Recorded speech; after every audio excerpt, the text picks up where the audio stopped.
139 కీర్తన 9-10 వచనాలు. నేను వేకువ రెక్కలు కట్టుకుని సముద్ర దిగాంతములో నివసించున్నాను, అక్కడను నీ చెయ్యి నన్ను నడిపించును, నీ కుడి చెయ్యి నన్ను పట్టుకును. హల్లెలూయా. చదివితే తెలియజేస్తున్నాను. ప్రధాన గాయకుడైన దావీదు రాసిన మాట ఏంటంటే, నేను సముద్ర అంతర్గర్భంలోనికి వెళ్ళిపోయినా అక్కడ నువ్వు నన్ను నడిపిస్తావు. హల్లెలూయా. నడిపిస్తావు అంటే నడిపించినప్పుడు దేవుడు అక్కడ మాట చెప్పాడు, నీ చెయ్యి, అందరూ అందరించండి, నీ చెయ్యి నన్ను నడిపించును, నీ కుడి చెయ్యి నన్ను పట్టుకును. హల్లెలూయా. దేంతో నడిపిస్తాడంటే దేవుడు చేతితో, తన చేతితో మన చేతిని పట్టుకుని దేవుడు నడిపిస్తాడు. హల్లెలూయా.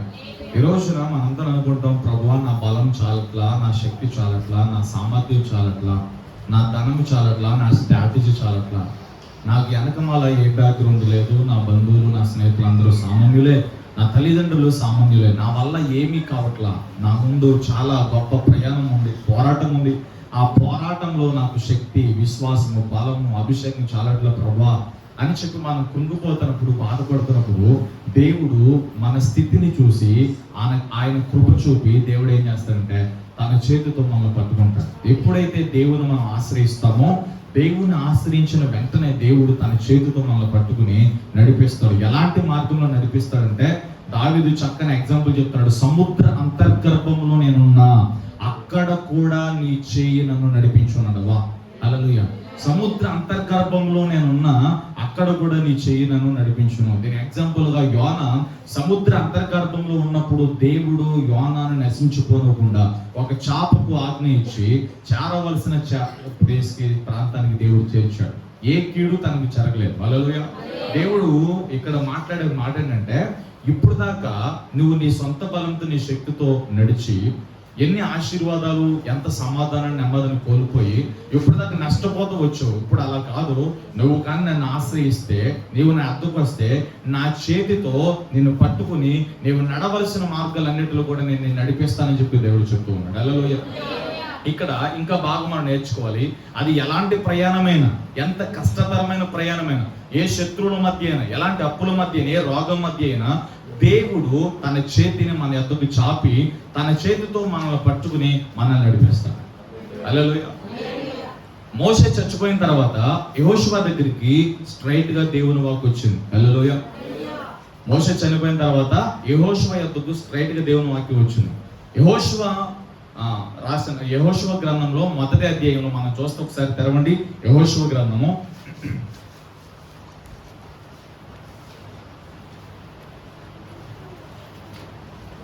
యెహోషువ గ్రంథము మొదటి అధ్యాయంలో మనం చూస్తే, మొదటి వచనం నుంచి మనం చూస్తే, యెహోవా సేవకుడైన మోషే మృతి నొందిన తర్వాత యెహోవా నూను కుమారుడైన మోషే పరిచారకుడైన యెహోషువకి ఇలాగ సెలవిచ్చును, నా సేవకుడైన మోషే మృతి నొందిన కాబట్టి నీవు లేచి నీవు నీ జనులందరినీ యొర్దాను నది దాటి నేను ఇశ్రాయేలుకి ఇచ్చుచున్న దేశమునకు వెళ్ళుడి. నేను మోషేతో చెప్పినట్లు మీరు అడుగుపెట్టు ప్రతి స్థలం మీకు ఇచ్చుచున్నాను. అరణ్యముని లెబోనును మొదలుకుని మహానది అయిన యూఫ్రటీసు నది వరకు హిత్తీయుల దేశం అంతయు పడమట మహాసముద్రముకును మీకు సరిహద్దు. నీవు బ్రతుకు దినములన్నాడు. అక్కడి నుంచి అండర్లైన్ చేయండి. నీవు బ్రతుకు దినములన్నిటినూ ఏ మనుష్యుడు నీ ఎదుట నిలవలేక ఉండును. నేను మోషేకి తోడైనట్లు నీకును తోడైయుందును. నిన్ను విడువను, నిన్ను ఎడబాయను. నిబ్బరము కలిగి ధైర్యం ఉండము. వారికి ఇచ్చేదనని నేను వారి పితరులతో ప్రమాణం చేసిన ఈ దేశమును నిశ్చయముగా నీవు ప్రజల స్వాధీనము చేసేదవు. అయితే నీవు నిబ్బరము కలిగి జాగ్రత్త పడి బహుధైర్యముగా నుండి నా సేవకుడైన మోషే నీకు ఆజ్ఞాపించిన ధర్మశాస్త్రం అంతడు చొప్పున చేయవలను. నీవు నడుచు మార్గమును చక్కగా ప్రవర్తించినట్లు నీవు దాని నుండి కుడికి గాని ఎడమకు గాని తొలగిపోకుండా ఈ ధర్మశాస్త్ర గ్రంథమును నీవు బోధింపక తప్పుకోకూడదు. దానిలో రాయబడిన వాటిని ప్రకారము చేటుకు నీవు జాగ్రత్త పడినట్లు దేవారాత్రము దాన్ని ధ్యానించిన ఎడల నీ మార్గమును వర్ధిల్ల చేసుకుని చక్కగా ప్రవర్తించదు. దేవుడు చాలా అద్భుతమైన వాగ్దానాలు, ఒక మంచి డైరెక్షన్, ఒక చక్కని నడిపింపు. మోషే మృతి నొందిన తర్వాత సంఘం అంతా కూడా ఏకాగ్రగా ఉండిపోయింది. సంఘమునకు నాయకుడు లేడు. మోషే నాయకత్వం ఉన్న సంఘం అంతా కూడా ఒంటరిగా ఉన్నప్పుడు ఆ సంఘమును, ఆ గుంపును, ఆ ప్రజలను వాగ్దాన భూమికి నడిపించడానికి, పాలుతేనె ప్రవహించే ప్రాంతానికి నడిపించడానికి నూను కుమారుడైన యెహోషువని దేవుడు పిలిచాడు. హల్లెలూయా. యెహోషువని పిలిచి, యెహోషువ నీ సేవకుడైన మోషే లేదా నీ యొక్క యాజకుడైన మోషే, నా సేవకుడైన మోషే మృతి నొందాడు కనుక ఇప్పుడు ఈ ప్రజలను నీవే నడిపించాలి. హల్లెలూయా. నడిపించడానికి దేవుడు పిలిచాడు. పిలిచిన తర్వాత దేవుడు ఏమంటాడంటే, నీ బ్రతుకు దినములన్నిటిలో ఏ మనుష్యుడు నీ ఎదుట నిలువకుండా ఉండునట్లుగా. హల్లెలూయా. అంటే ఈ మాటలన్నిటిని కూడా మనం ఆలోచన చేస్తే ఒక మాట సింక్ అవుతుంది. ఏంటో తెలుసా? ఏ మనుష్యుడు నీ బ్రతుకు దినములన్నిటిలో ఏ మనుష్యుడు నీ ఎదుట నిలువకుండా ఉండలేడు. హల్లెలూయా. అంటే నిలబడలేడు. అంటే దాని అర్థం ఏంటంటే, నేను నీకు తోడై ఉన్నాను, నీ చేతి నేను పట్టుకున్నాను. భయపడొద్దు, జడివద్దు, కృంగిపోవద్దు, కంగారు పడొద్దు. నీవు నేను చెప్పిన సంగతులు నువ్వు చక్కగా గైకోవాలి. మోషే నీకు ఆజ్ఞాపించిన సంగతులు జాగ్రత్తగా గైకోవాలి. కుడికి ఎడమికి త్రుట్లిపోకుండా నువ్వు చక్కగా ప్రవర్తించినట్లుగా నా మాటలను, నా వాక్యాన్ని చదివి దాని ప్రకారం జీవించాలి. బోధించిన తర్వాత తప్పిపోకుండా నిన్ను నువ్వు సరి చేసుకుంటూ ఉండి, నీ ప్రవర్తన అంతా కూడా సరి చేసుకుంటూ ఉండి, నాకు భయపడి జీవిస్తే నేను నీ చేతిని పట్టుకుని నేను నడిపిస్తాను అన్నాడు దేవుడు. హల్లెలూయా. చేతులు చెప్పండి. ఇప్పుడు దావీదు రాసిన కీర్తన 139 కీర్తనలో నీ చెయ్యి నన్ను పట్టుకుని నడిపిస్తుంది. హల్లెలూయా. ఇప్పుడు దేవుని చెయ్యి యెహోషువను పట్టుకుంది. మోషే చనిపోయిన తర్వాత దేవుని చిత్తం జరగాలి. ఇక్కడ వాగ్దానం ఉంది. తన ప్రజలందరూ కూడా పాలు తేనె ప్రవహించే కనానికి వెళ్ళాలి. ఆ కనానికి వెళ్ళడానికి, తన ప్రజలు నడిపించడానికి దేవుడు మోషేని పిలిచాడు. మోషేని పిలిచి మోషేతో అంటున్నాడు, నేను నీ చేతిని పట్టుకున్నా, నేను మోషేని నడిపించినట్లుగా నిన్ను నీ ప్రజలను నడిపిస్తా. మోషేతో మాట్లాడినట్టుగా నీతో ప్రజలతో మాట్లాడతాను. మోషే బ్రతుకున్నప్పుడు మోషేని ఎలా వాడుకున్నాను, మోషేతో ఎలా మాట్లాడాను, మోషేతో నా సంభాషణ ఎలా ఉందో, నా సాంగత్యం ఎలా ఉందో, అలాగే నేను నీతో స్నేహం చేస్తాను. నేను నీకు తోడి ఉంటాను, నా ప్రజలు నడిపించు. హల్లెలూయా. నువ్వు భయపడొద్దు, ఎక్కడా జడివద్దు అంటూ దేవుడు ఆ మాటలన్నీ చెప్తూ ఒక వాగ్దానం ఇచ్చాడు. నీ బ్రతుకు దినములన్నిటిలో ఏ మనుషుడు నీ ఎదుట నిలవలేడు. ఎందుకంటే నేను నీకు తోడై ఉంటాను, నేను నా చేతితో నిన్ను నడిపిస్తానని చెప్పి దేవుడు చెప్పాడు. హల్లెలూయా. 4వ అధ్యాయంలోకి వచ్చేసరికి దేవుడు యెహోషువని యాత్రను ప్రారంభించాడు. అక్కడి నుంచి ఆగిపోయిన ఆ పట్టణంలో, ఆగిపోయిన ఆ ప్రాంతం నుంచి తన ప్రజలు నడిపిస్తూ ఉండగా యోర్దాను ఎదురొచ్చింది. ఏమొచ్చింది చెప్పండి? యోర్దాను ఎదురొచ్చింది. యోర్దాను ఎదురొచ్చినప్పుడు దేవుడికి ప్రార్థన చేశాడు, ప్రభా ఇప్పుడు యోర్దాను వచ్చింది, ఈ యోర్దాను దాటి ఆ పక్కనున్న గిల్గాలను దాటి మేము ముందుకెళ్తేనే మా యాత్ర కొనసాగుతుంది, మా గమ్యం మేము చేరగలుగుతాం. ఇప్పుడు ఏం చేయాలని చెప్పి దేవునికి యెహోషువ ప్రార్థన చేసినప్పుడు యెహోషువతో దేవుడు ఏం చెప్పాడు తెలుసా? యాజకులందరినీ కూడా ముందు వరుసలో నిలబెట్టి నా మందసమును వారి చేత మోయించి ఆ నదిలో నుంచి మీరు బయలు వెళ్ళండి. ఆ నది మీకు 2 మార్గములుగా ఒక గోడగా మారిపోతుంది. 6 నేల మీద మీరు నడవగలుగుతారు.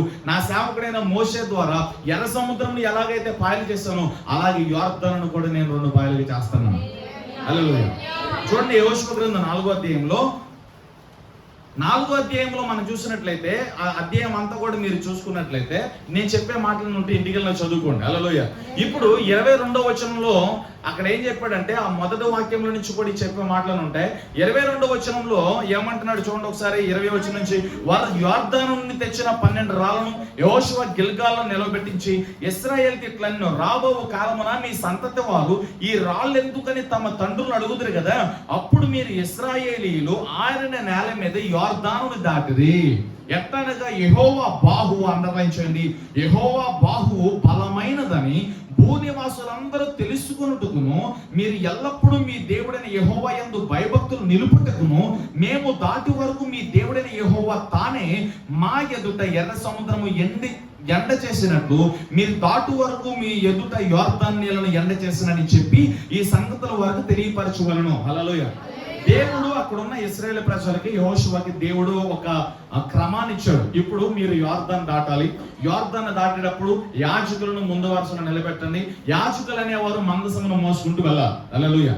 యాజకులు అందరూ మందసమును మోసుకుంటూ వెళ్తే ఏమవుతుందంటే యోర్దాను 2 పాయలుగా విడిపోతుంది. అయితే అప్పుడు మీరు ఏం చేయాలి తెలుసా? మీకు ఇవ్వబడిన 12 గోత్రముల నుండి ఒక్కొక్క గోత్రం నుండి ఒక్కొక్కరిని ఏర్పరచాలి. హల్లెలూయా. అలాగే దేవుడు చెప్పినట్లుగా యెహోషువ ఏం చేశాడంటే ఒక్కొక్క గోత్రం నుండి ఒక్కొక్కరు వేరుపరిచారు. 12 గోత్రాల నుండి 12 మంది పోగబడ్డారు. ఈ 12 మంది యోర్దాను యువతల నుండి ఒక బండరాళ్ళు, ఒక బలమైన బండరాళ్ళు యోర్దాను యువతల నుండి అవతలకు తీసుకొచ్చి గిల్గాల్లో పెట్టారంట.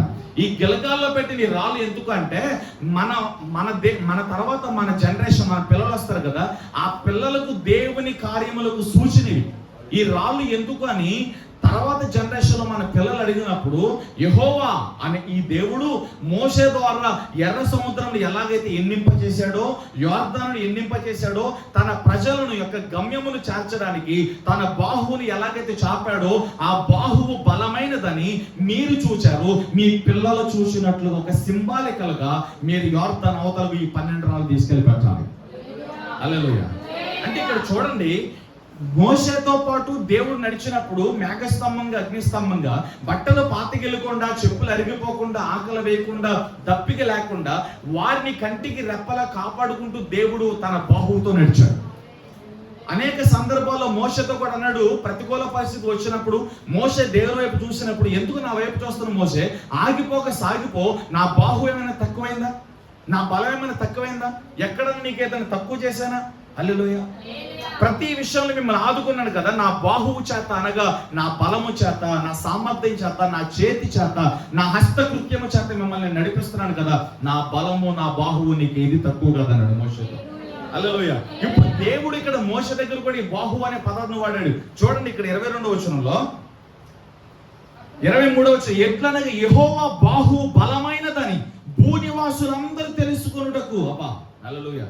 దేవుని బాహువు ఎలాంటిదా? చాలా బలమైనది.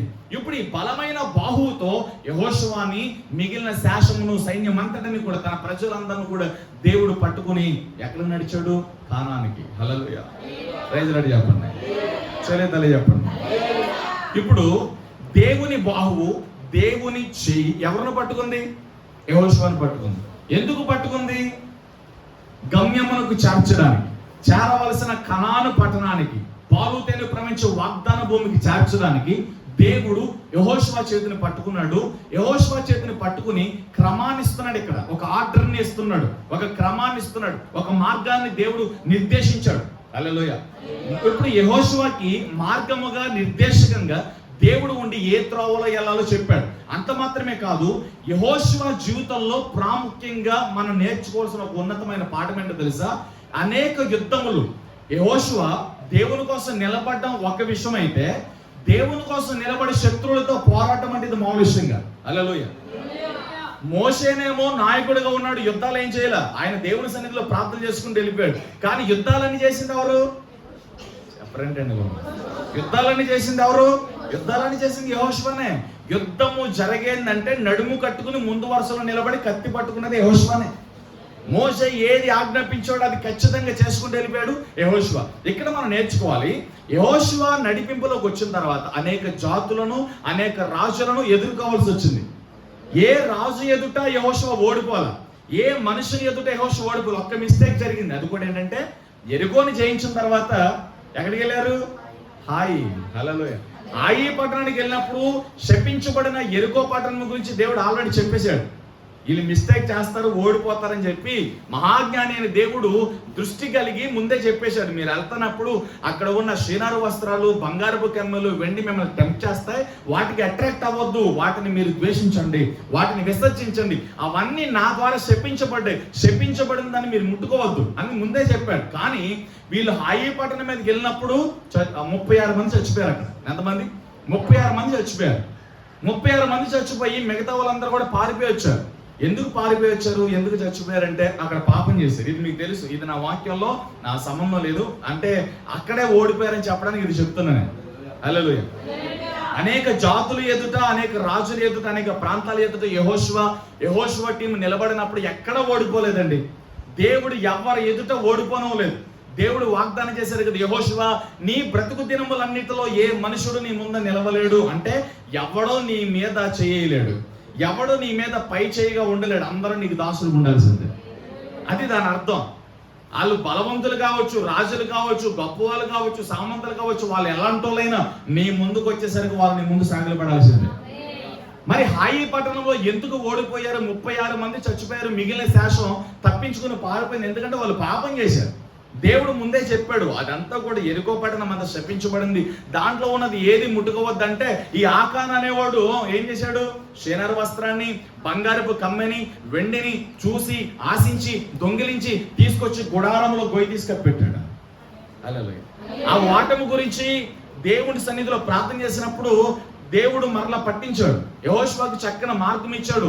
ఉదయమనే యెహోషువ ఒక మైదానంలో నిలబడి 12 గోత్రాలను పిలిచినప్పుడు యోధా గోత్రం పట్టబడింది. యోధా గోత్రం నుంచి ఆకాను వచ్చాడు. నా కుమారుడు నువ్వు చేసిన పాపం ఏంటంటే చేసిందంతా ఒప్పుకున్నాడు.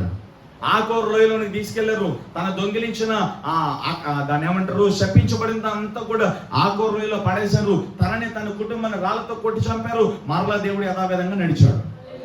అంటే శపించబడింది పోయిన తర్వాత, పాపము పోయిన తర్వాత, మరలా వాళ్ళని వారు పరిశుద్ధపరచుకున్న తర్వాత దేవుడు వారితో నడిచారు. చూడండి, దేవుని బాహువు వారితో పాటు రాకపోయేసరికి చిన్న పట్టణమైన హాయి పట్టణం మీద ఓడిపోయారు.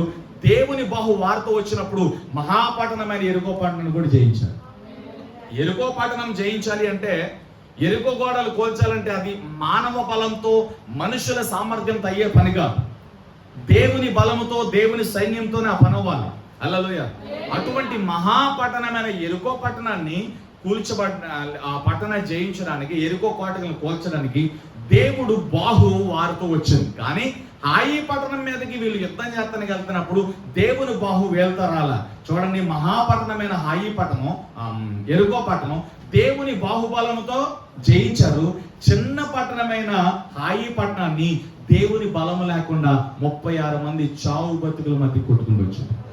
36 మంది చస్తే మిగిలిన వారు పారిపోయి పరిగెత్తుకుంటూ వచ్చేసారు. మిగిలిన శాసనం పరిగెత్తుకుంటూ వచ్చేసారు. ఎంత ఆశ్చర్యమో చూడండి. మహాపట్టణమైన ఎరుకోని జయించడం ఏంటి, చిన్న పట్టణమైన హాయి మీద ఓడిపోవడం ఏంటి. అంటే ఇక్కడ ఏమర్థం చేసుకోవాలి, దేవుని బాహువు రాకుంటే, దేవుని హస్తం లేకుంటే, దేవుడు మనల్ని నడిపించుకుంటే, దేవుడు మనల్ని పట్టుకోకపోతే మన శక్తి, మన బలము, మన సామర్థ్యం, మన ఉద్యోగాలు, మన ఆలోచనలు, మన జ్ఞానము నథింగ్ అన్నమాట. అదే కదా, కొన్ని సందర్భాల్లో చిన్నదే కదా అనుకుంటా, దాని కింద ఉన్న ప్రమాదం మనకు తెలియదు. ఆ ప్రమాదాన్ని దేవుడు ముందే గుర్తెరుగుతాడు అనమాట. హల్లెలూయా. ముందుకెళ్ళిపోతామే. హాయి పట్టణం ఒక్కదాని మీద వీళ్ళు ఓడిపోయారు. ఆ మిస్టేక్ ని సరి చేసుకున్న తర్వాత మరలా హాయి పట్టణం మీద దేవుడు జయమిచ్చేశాడు. ఇక్కడ మనం ఆలోచన చేద్దాం. యెహోషువ బ్రతుకు దినములలో యెహోషువ దేవుని చేత వినాలి. యెహోషువ దేవుని చేత పిలువబడి నాటి నుండి వాగ్దాన భూమి అయిన పాలు తేనె ప్రవహించే కనాను పట్టణం చేరే వరకు దేవుడు యెహోషువ చేతిని విడిచిపెట్టలేదు. దేవుని బాహువు, దేవుని బాహుబలము యెహోషువకు దూరం అవ్వలేదు. ఎందుకు యెహోషువని దేవుడు విడిచిపెట్టలేదు? ఎందుకు యెహోషువ అనేక జాతుల మీద, రాజుల మీద యుద్ధం చేసి జయముంది తన ప్రజలను చక్కగా నడిపించగలిగాడు, వాగ్దాన భూమికి ఎందుకు చేరగలిగాడు అన్నది ఈ రోజు మన వాక్యం. ఎందుకు యెహోషువని దేవుడు కోరుకున్నాడు? కాలేబుని కోరుకోవచ్చు కదా. వేగులు చూచుటకు వెళ్ళినప్పుడు 10 మంది నెగిటివ్ గా మాట్లాడిన, పాజిటివ్ గా మాట్లాడి యెహోషువతో పాటు కాలేబు కూడా పాజిటివ్ గానే మాట్లాడాడు కదా. వాళ్ళందరూ మిడతల వలె, మనం బలహీనలు, వాళ్ళ ముందు మేం పంచే వాళ్ళు చంకలో పెట్టి నలిపేస్తారు దైవజనుడని మోషేతో 10 మంది నెగిటివ్ గా మాట్లాడినప్పుడు వారు నోరు ముయించి యెహోషువ కాలేబు పెద్ద రోషంతో మాట్లాడారు. లేదు, ఆ పట్టణాన్ని దేవుడు మనకు ఖచ్చితంగా ఇస్తాడు. మంచి విశ్వాసంతో నమ్మకంగా మాట్లాడడం వాళ్ళు కాలేబు ఉన్నాడు. యుఫ్ఫన్నె కుమారుడైన కాలేబు తక్కువడేం కాదు. కాలేబు కూడా మంచి విశ్వాసం కలిగిన వాడు, నమ్మకమైన, బల మంచి దాసుడైన కాలేబుని ఎందుకు వాడుకోవాలా? యెహోషువని దేవుడు ఎందుకు పిలిచాడు? ఇంకా ఆ యెహోషువతో పాటు కాలేబుతో పాటు ఇంకా సామర్థ్యం కలిగిన వారు ఉన్నారే, అదే పర్సనాలిటీ కలిగిన వారు ఉన్నారే. హల్లెలూయా. చెల్లి చెప్పండి, గట్టిగా చెప్పాలి. హల్లెలూయా. ఎవరిని పిలవకుండా ఎందుకు యెహోషువని పిలిచాడు? యెహోషువ ఏ గోత్రానికి సంబంధించిన వాడు? ఎఫ్రాయిం గోత్రానికి సంబంధించిన వాడు. ఎఫ్రాయిం గోత్రానికి ఇంకా చాలా మంది ఉన్నారే. ఎఫ్రాయిం గోత్రంలో యెహోషువ లాంటి వారు చాలా మంది ఉన్నారు. యెహోషువ కంటే దేహబలం కలిగిన వారు చాలా మంది ఉన్నారు. యెహోషువని దేవుడు ఎందుకు పిలిచాడు? మోషే చనిపోయిన తర్వాత దేవుని కన్నులకు యెహోషువని ఎందుకు దొరికాడు? దేవుని స్వరం యెహోషువ యొద్దకు ఎందుకు వెళ్ళింది? మోషేకి తోడైనట్లు నీకు తోడై ఉంటానని ఎందుకు యెహోషువతో మాట్లాడాడు? హల్లెలూయా. ఇదన్నిటికీ మనకి సమాధానం కావాలంటే ఒకసారి నిర్గమకాండం, మనకి మన వాక్యం అంతా ఇక్కడ ఉంది. ఇక్కడి నుంచి మనం ఎక్కడికి వెళ్దాం? నిర్గమకాండం 33వ అధ్యాయము 11వ వచనం మనం చూద్దాము. మనుష్యుడు తన స్నేహితుతో మాట్లాడినట్లు యెహోవా మోషేతో ముఖాముఖిగా మాట్లాడుచుండెను. అది వదిలేసి తర్వాత నుంచి అంటలేదు. తరువాత అతడు పాలెములోనికి తిరిగి వచ్చుచుండెను. అతన్ని పరిచారకుడును, అండర్లైన్ అతని పరిచారకుడును, నూను కుమారుడైన యెహోషువను యవ్వనస్తుడు గుడారములో నుండి వెలుపలికి రాలేదు. హల్లెలూయా. ఎవరి పరిచారకుడు? ఇక్కడి నుంచి ఇంకా బయటికి వెళ్ళం మనం. వాక్యం అంతా దీంట్లోనే ఉంది. ఈ రోజున పరిశుద్ధాత్మ దేవుడు ఇక్కడి నుంచి మనతో మాట్లాడబోతున్నాడు. ఇప్పుడు దాకా దేవుని బాహువు మనకు తోడై ఉండాలి. దేవుని బాహువు మనతో లేకపోతే మన బలంతో మన శక్తితో ఏమీ చేయలేము. ఇదిగో యెహోషువ జీవితంలో దేవుడు ఇది చేశాడు.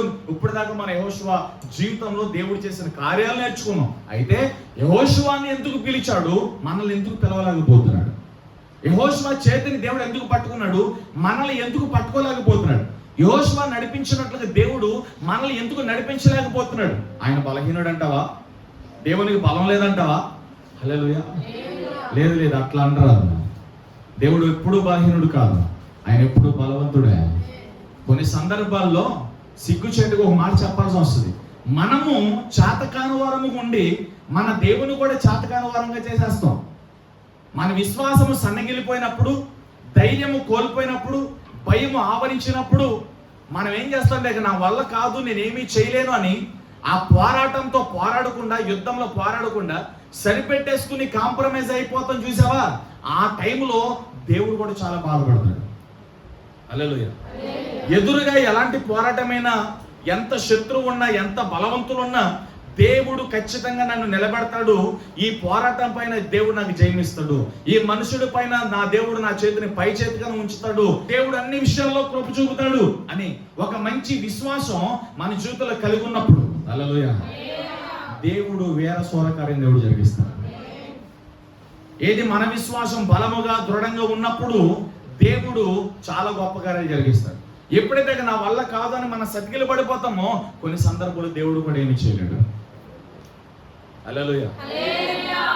కానీ ఇంకో ఉన్నతమైన కృప అంటే తెలుసా? ఎంత సతికిలు పడిపోయినా, ఎంత కృంగిపోయినా, ఎంత కృషించిపోతున్నా, ఇక నా వల్ల కాదు అన్న దేవుడు ఎలాగైనా పట్టుపట్టి ఆ మరలా మనం లేపుతున్నాడు. ఆయన జరిగించాల్సిన సంకల్పం, ఉద్దేశం జరిగించే వరకు ఎంత అసమర్థత స్థితిలో మనం ఉన్నా, ఎంత చాతకాని స్థితిలో ఉన్నా, ఎంత కృంగుదలలో ఉన్నా, ఎంత కృషించిపోయే పరిస్థితిలో ఉన్నా, విడువని దేవుడు, మరవని దేవుడు మన యొద్దకు పదే పదే వస్తూ ఉంటాడు. పదే పదే పిలుస్తూ ఉంటాడు. పదే పదే బలపరుస్తూ ఉంటాడు. 1కి 100 మార్లు రెక్కల మీద మోసుకుంటూ పరిగెడుతున్నాడు దేవుడు. ఇప్పుడు ఒక మాట చెప్పండి, ఇక్కడ చాలా మందిని దేవుడు ఆల్రెడీ మోస్తున్నాడు. చాలా మంది మీ సిచ్యువేషన్స్ గమనించుకోండి. చాలా మంది మిమ్మల్ని దేవుడు మోస్తున్నాడు.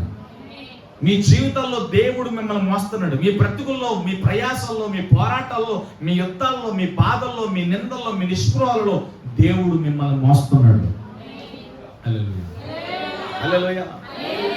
యెహోషువని పట్టుకున్న చెయ్యి మనల్ని కూడా పట్టుకోవాలి. యెహోషువ నడిపించిన చెయ్యి మనల్ని కూడా నడిపించాలి. మోషేని పట్టుకున్న చెయ్యి మనల్ని పట్టుకోవాలి. మోషేని నడిపించిన చెయ్యి మనల్ని కూడా నడిపించాలి. కానీ చాలా మంది జీవితంలో ఇది జరగట్లా. ఎందుకు జరగట్లేదు? చాలా మంది జీవితంలో వాగ్దానాలు ఉన్నాయి కానీ నెరవేర్పులే. దర్శనాలు ఉన్నాయి, నెరవేర్పులే. కళలు ఉన్నాయి, నెరవేర్పులే. ఇదిగో నేను ఇలా దీవిస్తానని దేవుడు నీతో మాట్లాడిన వాగ్దానాలు ఎన్నో ఉన్నాయి. దర్శనాలు ఉన్నాయి, కళలు ఉన్నాయి. హల్లెలూయా. ఎందుకు దేవుడు వాటన్నిటిని జరిగించలేకపోతున్నాడు? ఎందుకు వాటన్నిటి విషయంలో మనం హల్లెలూయా ఫెయిల్యూర్ అయిపోతున్నాం? దానికి ప్రధానమైన కారణాలు ఏంటి? యెహోషువ జీవితంలో నుంచి మనం నేర్చుకోవాల్సిన పాఠం. యెహోషువ చేతిని దేవుడు ఎలా పట్టుకున్నాడు, అలాగే మన చేతిని పట్టుకోవాలంటే మనం ఏం చేయాలి? ఏం చేస్తే దేవుడు మనతో నడుస్తాడు? ఏం చేస్తే దేవుడు మన యందు సంతోషిస్తాడు? ఏం చేస్తే దేవుడు మన ఎడల కలిగి ఉన్న దేవుని ఉద్దేశము, సంకల్పము మన బ్రతుకులు రూఢిగా నెరవేరుస్తాడు? హల్లెలూయా. ఫస్ట్ మాట మనం రాసుకోవాల్సిన ఫస్ట్ మాట, ఇతడు మోషే పరిచారకుడు. హల్లెలూయా. మీకు తెలిసినట్లు ఉంటది కానీ దీంట్లో చాలా విషయాలు ఈరోజు మనం నేర్చుకుంటాం. హల్లెలూయా. ఇతడు ఎవరు అంటే మొట్టమొదటిగా మోషే పరిచారకుడు. ఇతడు మోషే దగ్గర పరిచర్య చేస్తున్నాడు. హల్లెలూయా. ఎక్కడ చేస్తున్నాడు చెప్పండి?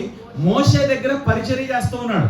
ఎలాంటి పరిచర్య అంటే మారు మాట మాట్లాడకుండా, మోషే ఏదైతే చేయమంటాడో, ఎక్కడికి వెళ్ళి కత్తిపట్టమంటాడో, ఏ మనుషులతో యుద్ధం చేయమంటాడో, ఏ పని అయితే చెప్తున్నాడు, అది యుద్ధమును గురించిన పన, సమాచారం గురించిన పన, వేగు చూచే పన, ఏ పని అయినా సరే యెహోషువ ఎదుట మోషే సెలవివ్వగా, మాట సెలవిచ్చిన వెంటనే అది ఎంత కష్టతరహా పనైనా, ప్రాణము పోయే పరిస్థితి వచ్చినా, రే అయినా పగలైనా మోషే మాటను ఆలస్యం చేయక లేటి చేయక, సమయం ఉండగానే యెహోషువ వేగంగా పరిగెత్తుకుంటూ వెళ్ళి మోషే సెలవిచ్చిన పని జరిగించేవాడు. ఇది దేవునికి కావాలి. దేవుడు మన చేతిని పట్టుకోవాలంటే వేగముగా పరిగెత్తేవారు కావాలి. నిర్లక్ష్యంగా ఉండేవారి చేతిని దేవుడు పట్టుకోలేడు. పడుకుని రెస్ట్ తీసుకునే స్థితిలో ఉంటే దేవుడు మనల్ని పట్టుకోలేడు.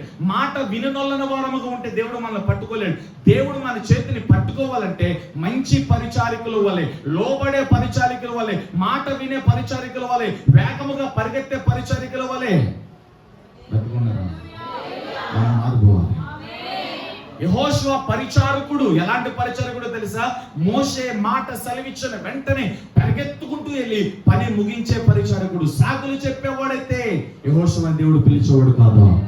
అన్నా నేను బిజీగా ఉన్నాను, రేపు వెళ్తాను, ఎల్లుండి వెళ్తాను, ఈ రోజు నాకు కుదరదు అంటే దేవుని స్వరం యెహోషువ యొద్దకు ఖచ్చితంగా వచ్చేది కాదు.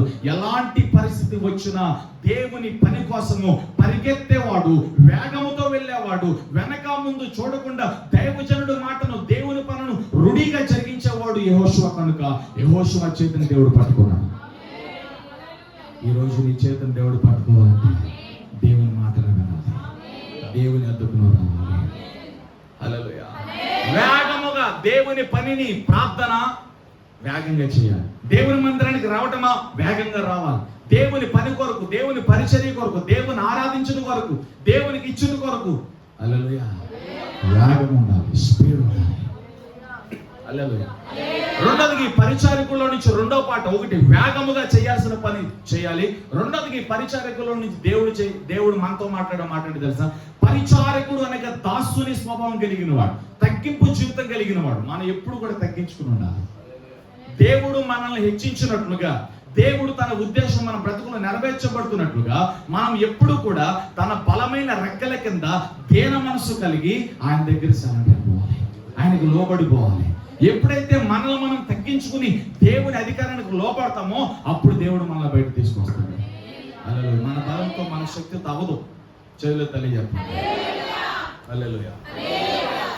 మన బలంతో మన శక్తితో అవ్వదు, మన సామర్థ్యంతో అవ్వదు, మన జ్ఞానంతో అవ్వదు.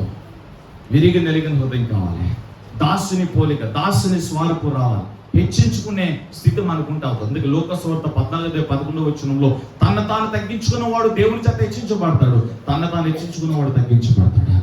యెహోషువ పరిచారకుడు చేతులు కట్టుకుని దైవజనుడి దగ్గర నిలబడ్డాడు. హల్లెలూయా. Praise Lord. తగ్గింపు ఉండాలండి మనలో. తగ్గింపు లేకపోతే దేవుడు మనల్ని నడిపించలేడు. హల్లెలూయా.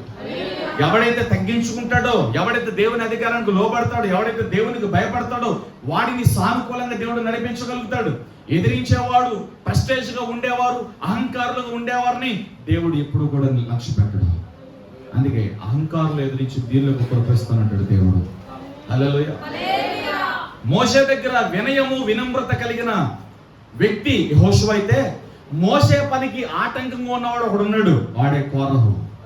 కోరహు అనేవాడు మోషేకి వ్యతిరేకంగా లేచాడు. వీడి దైవజనుడంట, వీడికి దేవుడు మాట్లాడాడంట, దేవుడు దర్శనం ఇచ్చాడంట, ఈ ప్రజలందరినీ నడిపించేది వీడేనంట అని చెప్పి ఈ కోరహు అనేవాడు మోషేకి వ్యతిరేకంగా లేచాడు.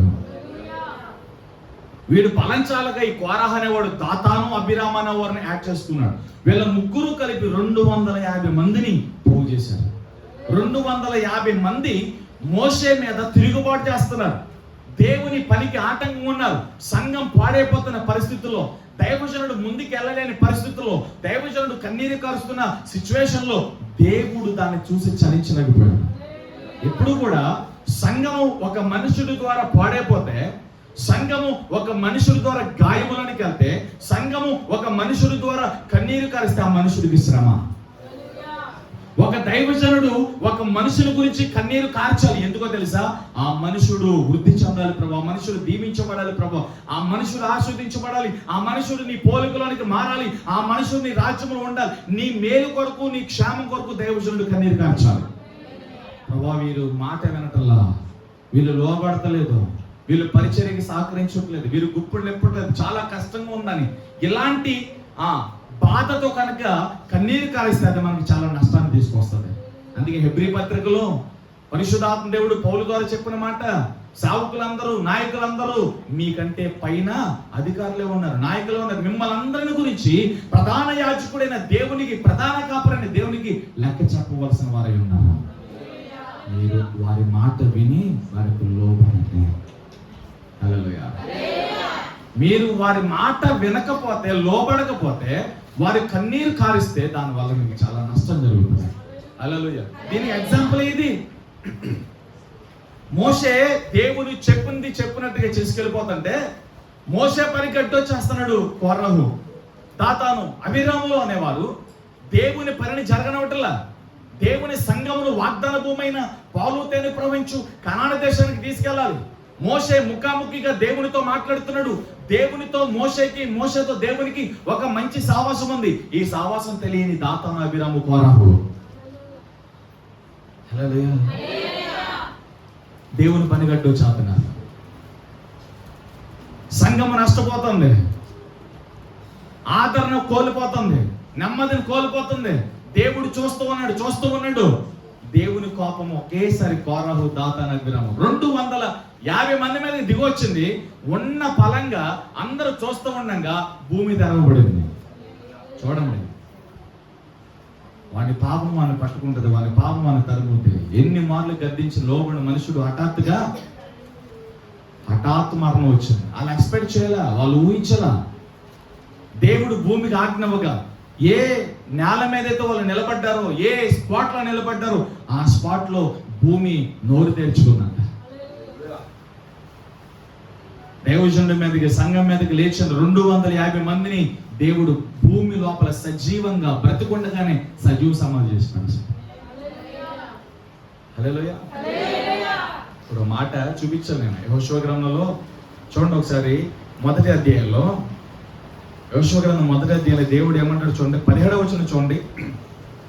మోషే చెప్పిన ప్రతి మాట మేము వినునట్లు నీ మాట విందుము. తర్వాత ఏమంటే చూడు, నీ దేవుడైన యెహోవా మోషేకి తోడైనట్లు నీకును తోడి ఉండును గాక. నీ మీద అండర్లైన్ చేయండి, నీ మీద తిరగబడి నీవు వారికి ఆజ్ఞాపించు ప్రతి విషయంలో నీ మాట వినని వారందరూ మరణ శిక్ష నొందుదురు.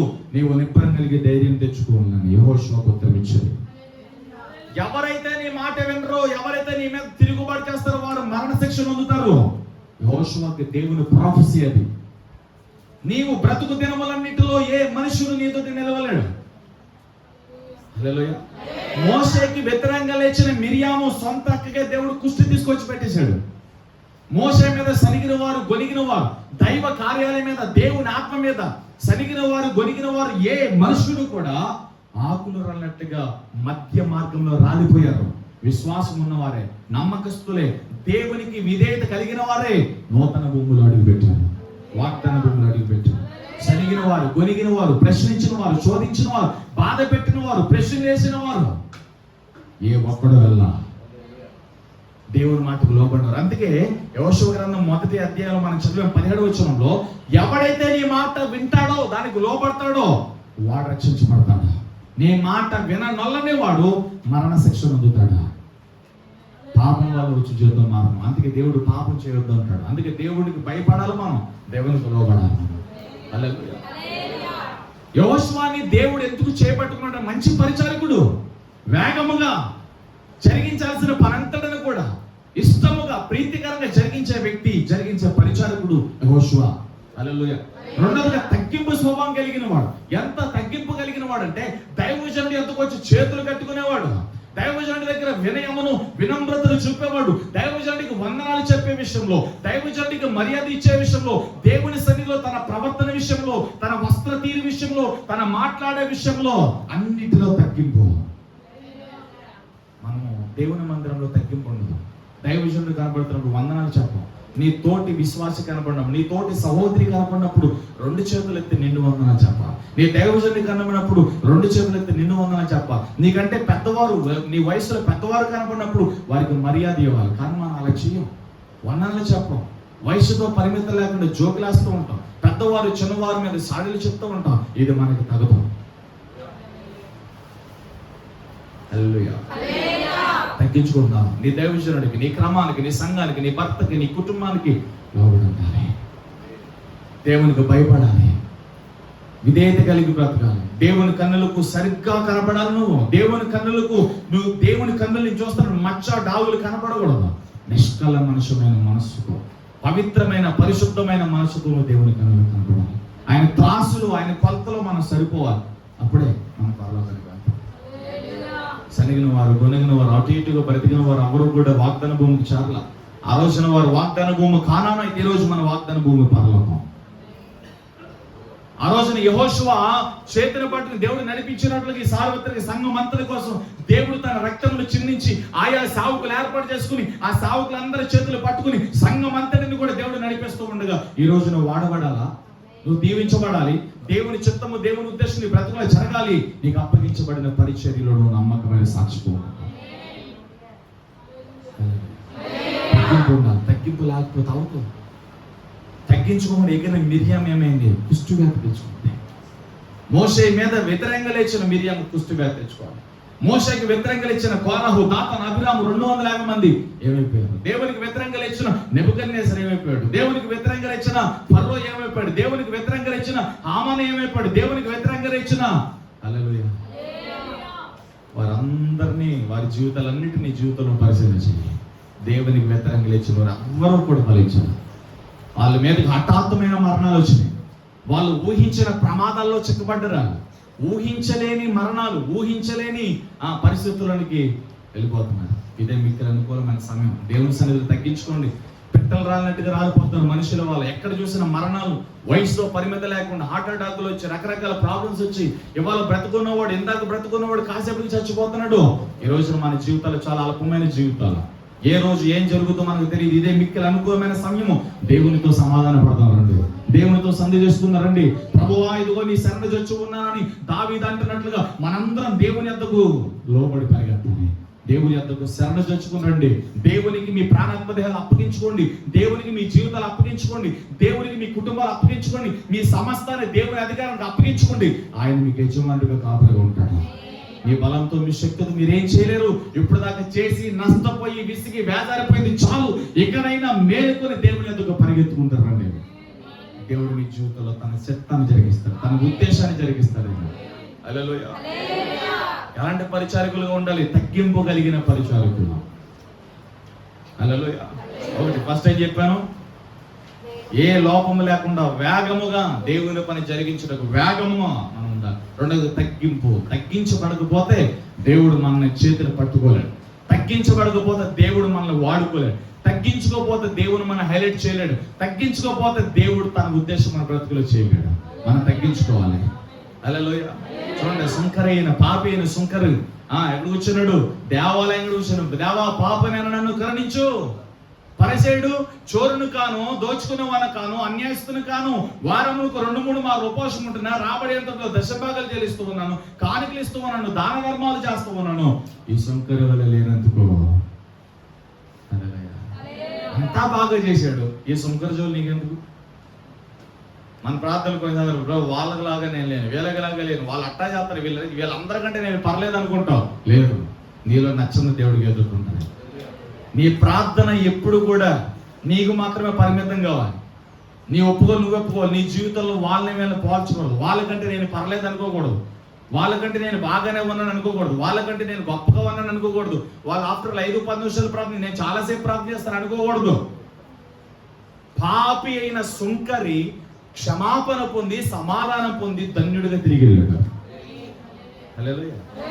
తగ్గించుకున్న ప్రతి వాడు చించబడతాడు. మనకు కావాల్సిన తగ్గింపు. నువ్వు ఇక్కడ తగ్గించుకుంటేనే, ప్రతి విషయంలో తగ్గించబడతానే. ఈ లోకంలో మనం తగ్గించుకుంటున్నప్పుడు ఈ లోకము దాన్ని చాతగాంతరంగా తీసుకుంటది. వాళ్ళు ఏమి చేయలేరు, వాళ్ళు ఏం మాట్లాడలేరు, ఎన్నన్నా ఏం చేసినా పర్లేదు. దేవుడు ఒక రోజున వాళ్ళ దవడ ఎముకలు విరగొట్టే వరకు కూడా ఓపిక పట్టండి.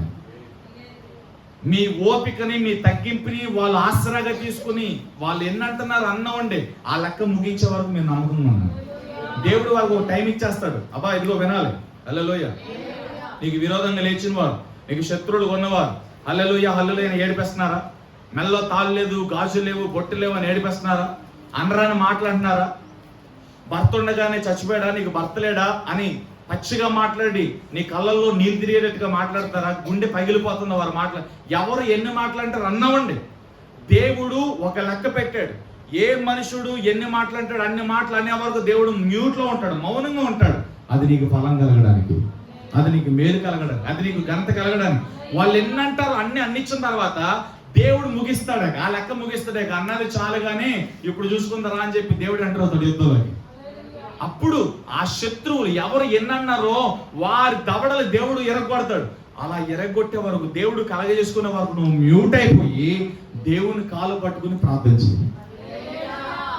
నీ పక్షంగా దేవుడు యుద్ధం చేసే వరకు, దేవుడు కలగజేసుకుని నీ పక్షంగా పోరాడే వరకు, దేవుడు నీ పక్షంగా వాద్యమాడే వరకు నీ యథార్థత జాగ్రత్త, నీ రక్షణ జాగ్రత్త, నీ పరిశుద్ధత జాగ్రత్త. ఎంతో కాలంగా నువ్వు నీ భక్తిని కాపాడుకుంటూ వస్తున్నావు. ఎవరి గురించో నీ సాక్ష్యాన్ని పాడు చేసుకున్నావు. ఎంతో కాలంగా ఉపవాసాలు ఉండి, ఎన్నో సంవత్సరాల నుంచి బాప్టిజం పొంది, ఎంతో కాలం నుంచి ప్రార్థనల మీద, ఉపవాసాల మీద, విశ్వాసం మీద కట్టుకుంటూ వస్తున్న నీ జీవితం. అపవాది ఎవడో ఒక మనిషిని తీసుకొచ్చి వాడి మీద కోపంను రేపి వాడిని మన జీవితంలో పెట్టి మనల్ని ట్రాప్ చేస్తాడు. హల్లెలూయా. కాబట్టి నిగ్రహాన్ని కోల్పోమా, నిగ్రహాన్ని కోల్పోమా, ఓపికను కోల్పోమా. ఎవరు ఎన్నంటున్నారు అన్నవండి, తగ్గించుకునే ఉండండి. వారి లెక్క ముగించబడే వరకు దేవుడు ఆగుతాడంతే. దేవుడు ఎల్లకాలం ఆగడు. ఆయన రోషమంతుడైనా, ఆయన బిడ్డల జోలికి వస్తే ఆయన ఊరుకోడైనా, దవడల ఎముకలు ఇరిగేటట్టు కోరతాడు దేవుడు. ఆయన తీర్పు న్యాయమైంది, సత్యమైంది. మిమ్మల్ని ఎవరన్నా ఏమన్నా దూషించినా, శపించినా, అనరాని మాటలు అన్నవండి, వాళ్ళు ఏం చేసుకుంటారో చేసుకున్నామండి. మీరు వాచ్యమాడద్దు, మీరు గొడవ పడద్దు, మీరు మ్యూట్ అయిపోయి ఉండండి. ఒక దినం వస్తుంది, ఒక రోజు వస్తుంది, నీవు బ్రతుకుండగానే, భూమి మీద ఉండగానే, సజీవి ఉండగానే ఏ మనుషులు ఏ ప్లేసులు మిమ్మల్ని అన్నారో హల్లెలూయా, ఆ మనుషులే ఆ స్థలంలోనే మిమ్మల్ని పొగిడేటట్టుగా దేవుడు చేస్తాడు. ఎక్కడ త్రోసారో, ఎక్కడ ఉమ్మేశారో, ఎక్కడ తృణీకరించారో ఆ స్థలంలోనే త్రోసిన వారందరూ నీ ఎద్దుకు వస్తారు, ఉమ్మేసిన వారందరూ నీ ఎద్దుకు వస్తారు, నిందించిన వారందరూ నీ ఎద్దుకు వస్తారు. హల్లెలూయా.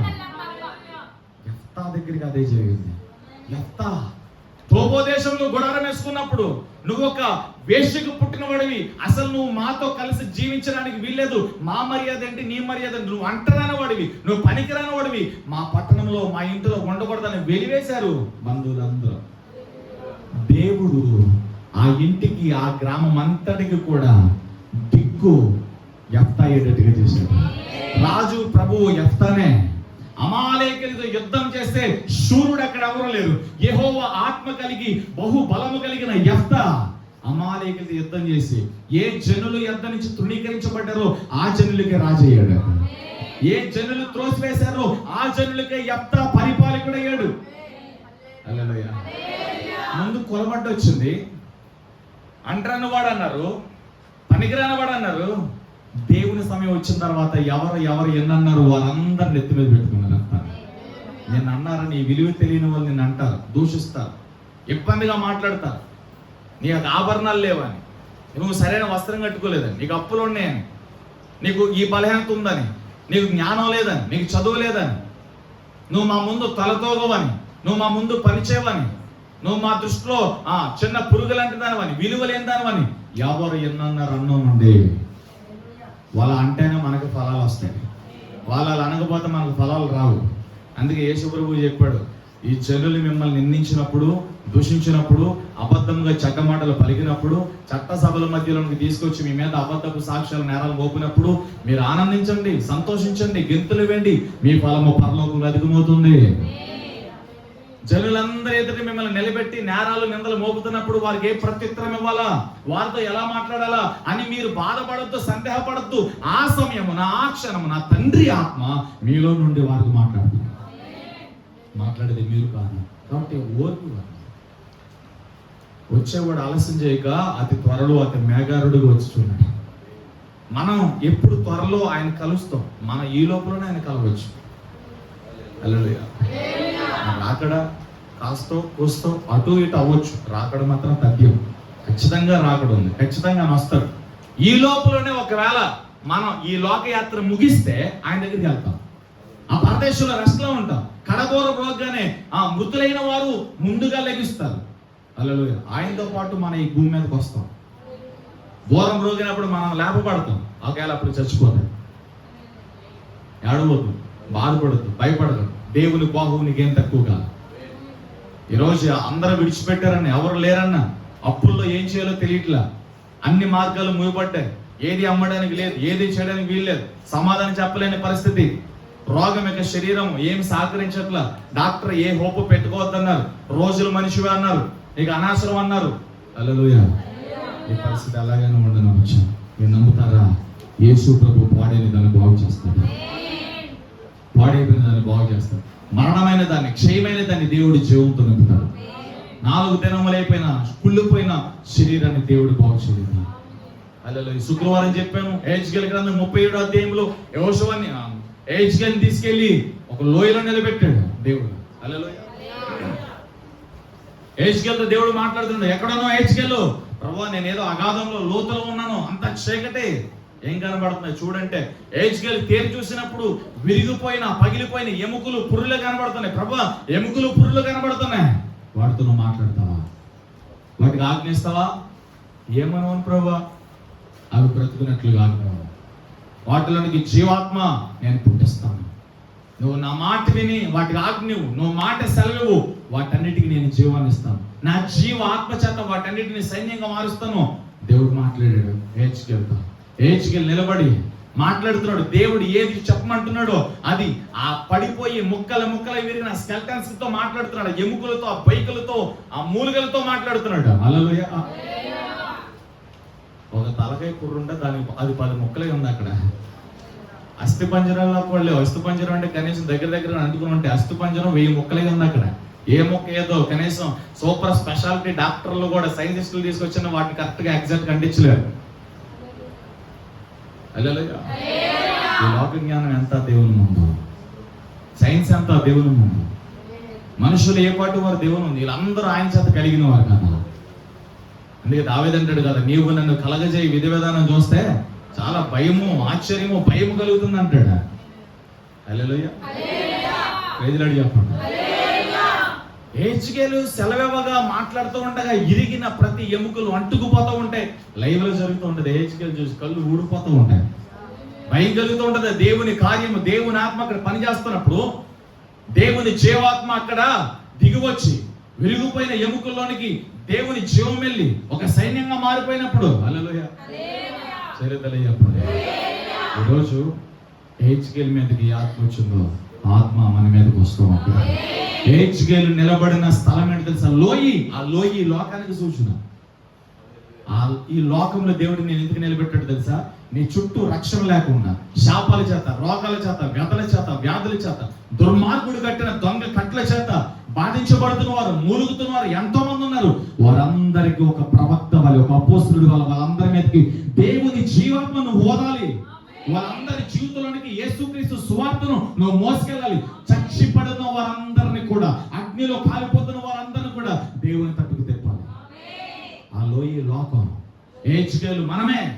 దేవుని స్వరము, దేవుని వాక్యము, దేవుని ఆత్మ, దేవుని అభిషేకాన్ని మనం ప్రకటించాలి, ప్రచురించాలి. నశించిపోతున్న వారిని దేవుని ఎందుకు లాక్కు రావాలి. అగ్నిలోకి వెళ్ళిపోతున్న వారిని దేవుని ఎందుకు రాక్కు రావాలి. అపవాది చేత మింగివేయబడుతున్న వాడి గొంతుకలో ఉన్న ఆ ఆత్మలన్నింటినీ కూడా దేవుని ఎందుకు తీసుకురావాలి. అందుకే దేవుడు నేను వాడుకునేది. అందుకే దేవుడు నీతో మాటలు మాట్లాడేది. అందుకే దేవుడు నీకు అభిషేకం ఇచ్చేది. అందుకే దేవుడు నేను ఎన్నుకున్నది. నీ ఊర్లో నీకంటే, నా ఊర్లో నాకంటే గొప్పలు లేదా? ఎందుకు దేవుడు నిన్ను నన్ను ఎందుకున్నాడు? ఎందుకు యెహోషువని దేవుడు పిలిచాడు? ఎందుకు పౌలుని దేవుడు ఎందుకున్నాడు? ఆయన మాట వినేవారు కావాలి, తగ్గింపు కలిగిన వారు కావాలి. ఏది కొన్ని సందర్భాల్లో దేవునికి నచ్చడం మనలో ఉంటుంది, చాలా మందిలో ఉంటుంది. ఇక్కడ అది దేవునికి నచ్చినట్టు తెలుసా? మనం వాక్యంలో చెప్పేటప్పుడు కానీ వినేటప్పుడు కానీ ఒకటి చెప్తాం, దేవా ఇవన్నీ కూడా నీ ద్వారానే కలిగినాయి ప్రభా, నీవు లేకుండా ఏమీ కలగలే, సమస్తం నీ మూలంగా కలిగినాయి. అందరూ ఒప్పుకుంటారు. కానీ ఇంకొక మాట ఒప్పుకోరు. ఏంటో తెలుసా? నీ జాబు, నీ బలము, నువ్వు కట్టుకున్న ఇల్లు, నువ్వు కొనుక్కున్న కారు, నీ బట్టలు, అది ఇదిగో ఇది నేను కష్టపడి సంపాదించా, ఇది నేను కష్టపడి కొన్న, ఇది నా సొంతం, ఇది నా చెమట, ఇది నా రక్తం, ఇది నా కష్టం, ఇదంతా నాది, ఇదంతా నాది. అది కూడా దేవుడిదే, అది కూడా దేవుడు దయచేసింది, అది కూడా దేవుడు ఇచ్చింది. నీవు కలిగి ఉన్న బలము, నీవు కలిగి ఉన్న పిల్లలు, నీవు కలిగి ఉన్న భర్త, నీవు కలిగి ఉన్న భార్య, నీవు కలిగి ఉన్న సమస్తము దేవుడు ధారాళంగా దయచేసింది. సమస్త ప్రకృతిని దేవుడు ఎలా కలగజేశాడో నీకు కావాల్సిన ఈవులన్నిటిని కూడా దేవుడు నీకు కలగజేశాడు. హల్లెలూయా. తగ్గించుకోవాలి. ప్రతి విషయంలో దేవునికి మనం దేవుడు మనల్ని చూస్తే దేవునికి మనం మహిమ ఆరోపించాలి. ఏ కార్యం జరిగినా మన ప్రార్థన ద్వారా కొన్ని కార్యాలు జరుగుతూ ఉంటాయి. ఆ ప్రార్థనలకి, ఆ కార్యాలకి ప్రధానమైన కారణం పరిశుద్ధాత్మ. యేసు ప్రభు పేతురు ఏదంటాడు? శృంగార దేవాలయంలో కుంటువాడు లేచి గెంతులేస్తున్నప్పుడు హల్లెలూయా, అరే ఎలా లేచారా ఏంట్రా అని అడిగితే ఆడేం చెప్తున్నాడు తెలుసా? యేసు ప్రభు నన్ను బాగు చేశాడని. పేతురు బాగు చేశాడని చెప్పలా. లేపింది ఎవరు?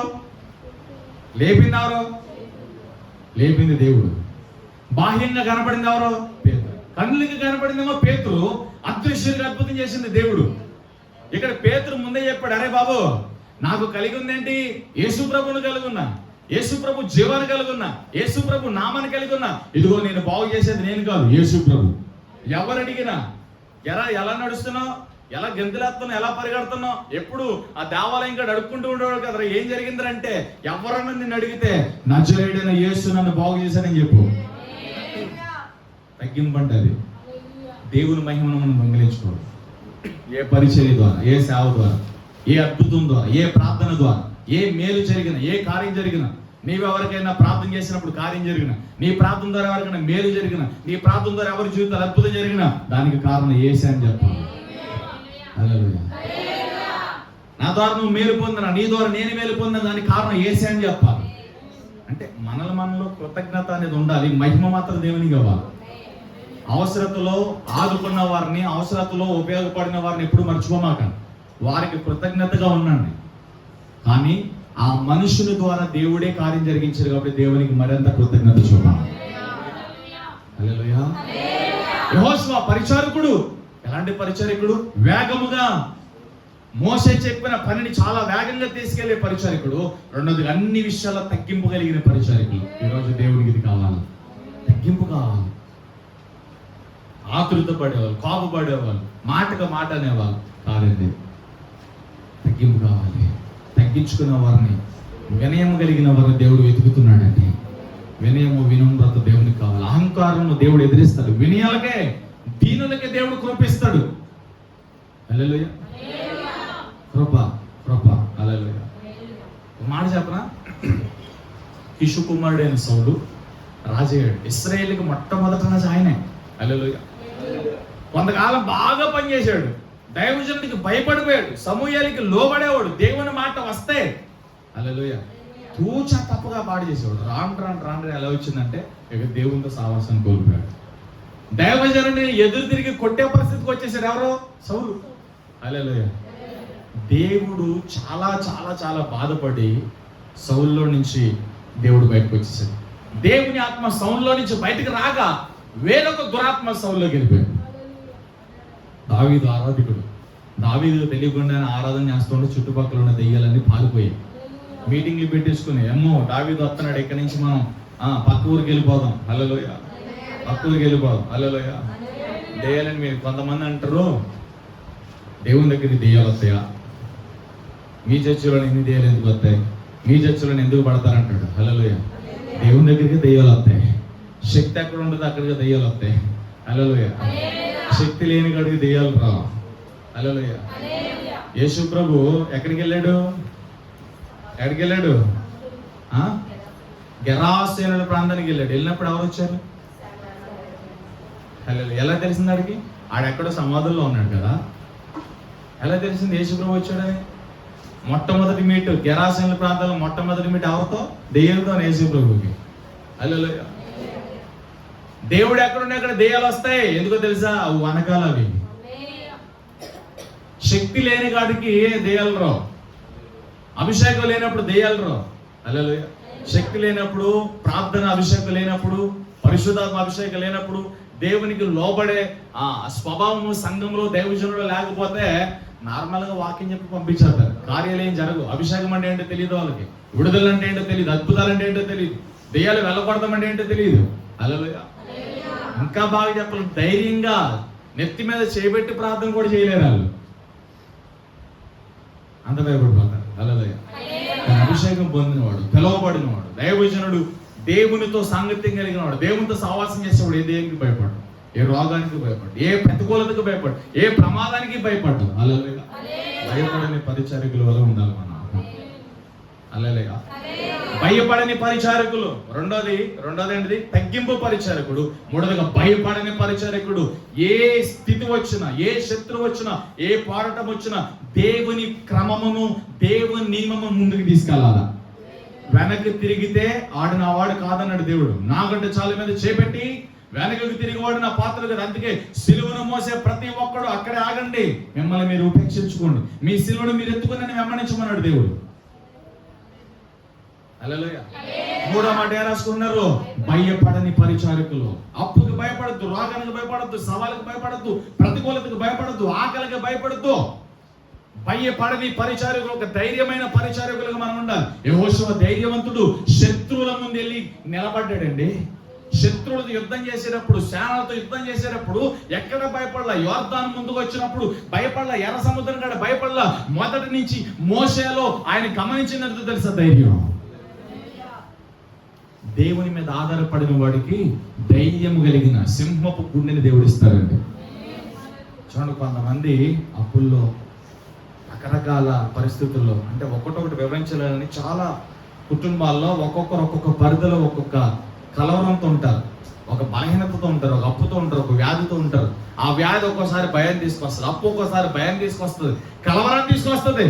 కానీ నిజంగా దేవుని ఆత్మ చేత నింపబడిన వారు దేనికి భయపడరు. హల్లెలూయా. ధైర్యము కలిగిన పరిచారకులుగా ఉండాలి. ఎలాంటి పరిచారకులుగా ఉండాలి? ఒక్కసారేనండి పేతురు యేసెవరో నాకు తెలియదు, అసలు అతను నేను చూడలేదు, అతను నాకు తెలియదు, చిన్న పిల్ల దగ్గర అబద్ధం ఆడాడు, కోడి కూర్చుంది, దేవుని వాక్యం నెరవేర్చబడింది. అటువంటి పిరికోడు ప్రాణము పోతదేమోనని చెప్పి ప్రాణ తీపితో ప్రాణాన్ని కాపుకోవడానికి యేసు ఎవరో ఎరగని పేతురు మేడగదిలోనికి వెళ్ళిన తర్వాత, ఆత్మచేత నింపబడిన తర్వాత, ఏ యేసునైతే ఎరగనన్నాడో ఆ యేసు ప్రభు గురించి ఏం చెప్పాడో తెలుసా? ఏ యేసునైతే మీరు సిలువేశారో ఆ యేసై మీ తలలకు మూలరాయి అన్నాడు. ఎంత ధైర్యం కావాలో మాట చెప్పడానికి. ఆకాశము క్రింద ఇవ్వబడిన ఏ నామములో రక్షణ లేదు, యేసు క్రీస్తు నామములోని రక్షణ. పారిపోయిన పేతురు, యేసు ఎవరో నాకు తెలియదు అన్న పేతురు 3000 మందికి బాప్టిజం ఇచ్చారు. ఒక్క మెసేజ్ 3000 మంది బాప్టిజం, ఒక్క మెసేజ్ 5000 మంది బాప్టిజం. ఒక్క మాట చెబుతూ ఉండగానే దెయ్యాలు పరిగెత్తుకుంటూ వెళ్తాయి, మాట చెబుతూ ఉండగానే అద్భుతాలు జరుగుతున్నాయి, నీడ పడుతూ ఉండే అద్భుతాలు జరుగుతున్నాయి. ఇది దేవుడు మనకి ఇవ్వాలి, ఇది మన దేవుడి దగ్గర పొందుకోవాలి. ధైర్యవంతులకి దేవుడు తన ఆత్మనిస్తాడు. ఎందుకు ధైర్యవంతులకు ఎందుకు దేవుడు అభిషేకం ఇస్తాడు? ధైర్యవంతులు ఎందుకు దేవుడు ఉపయోగించుకుంటాడు?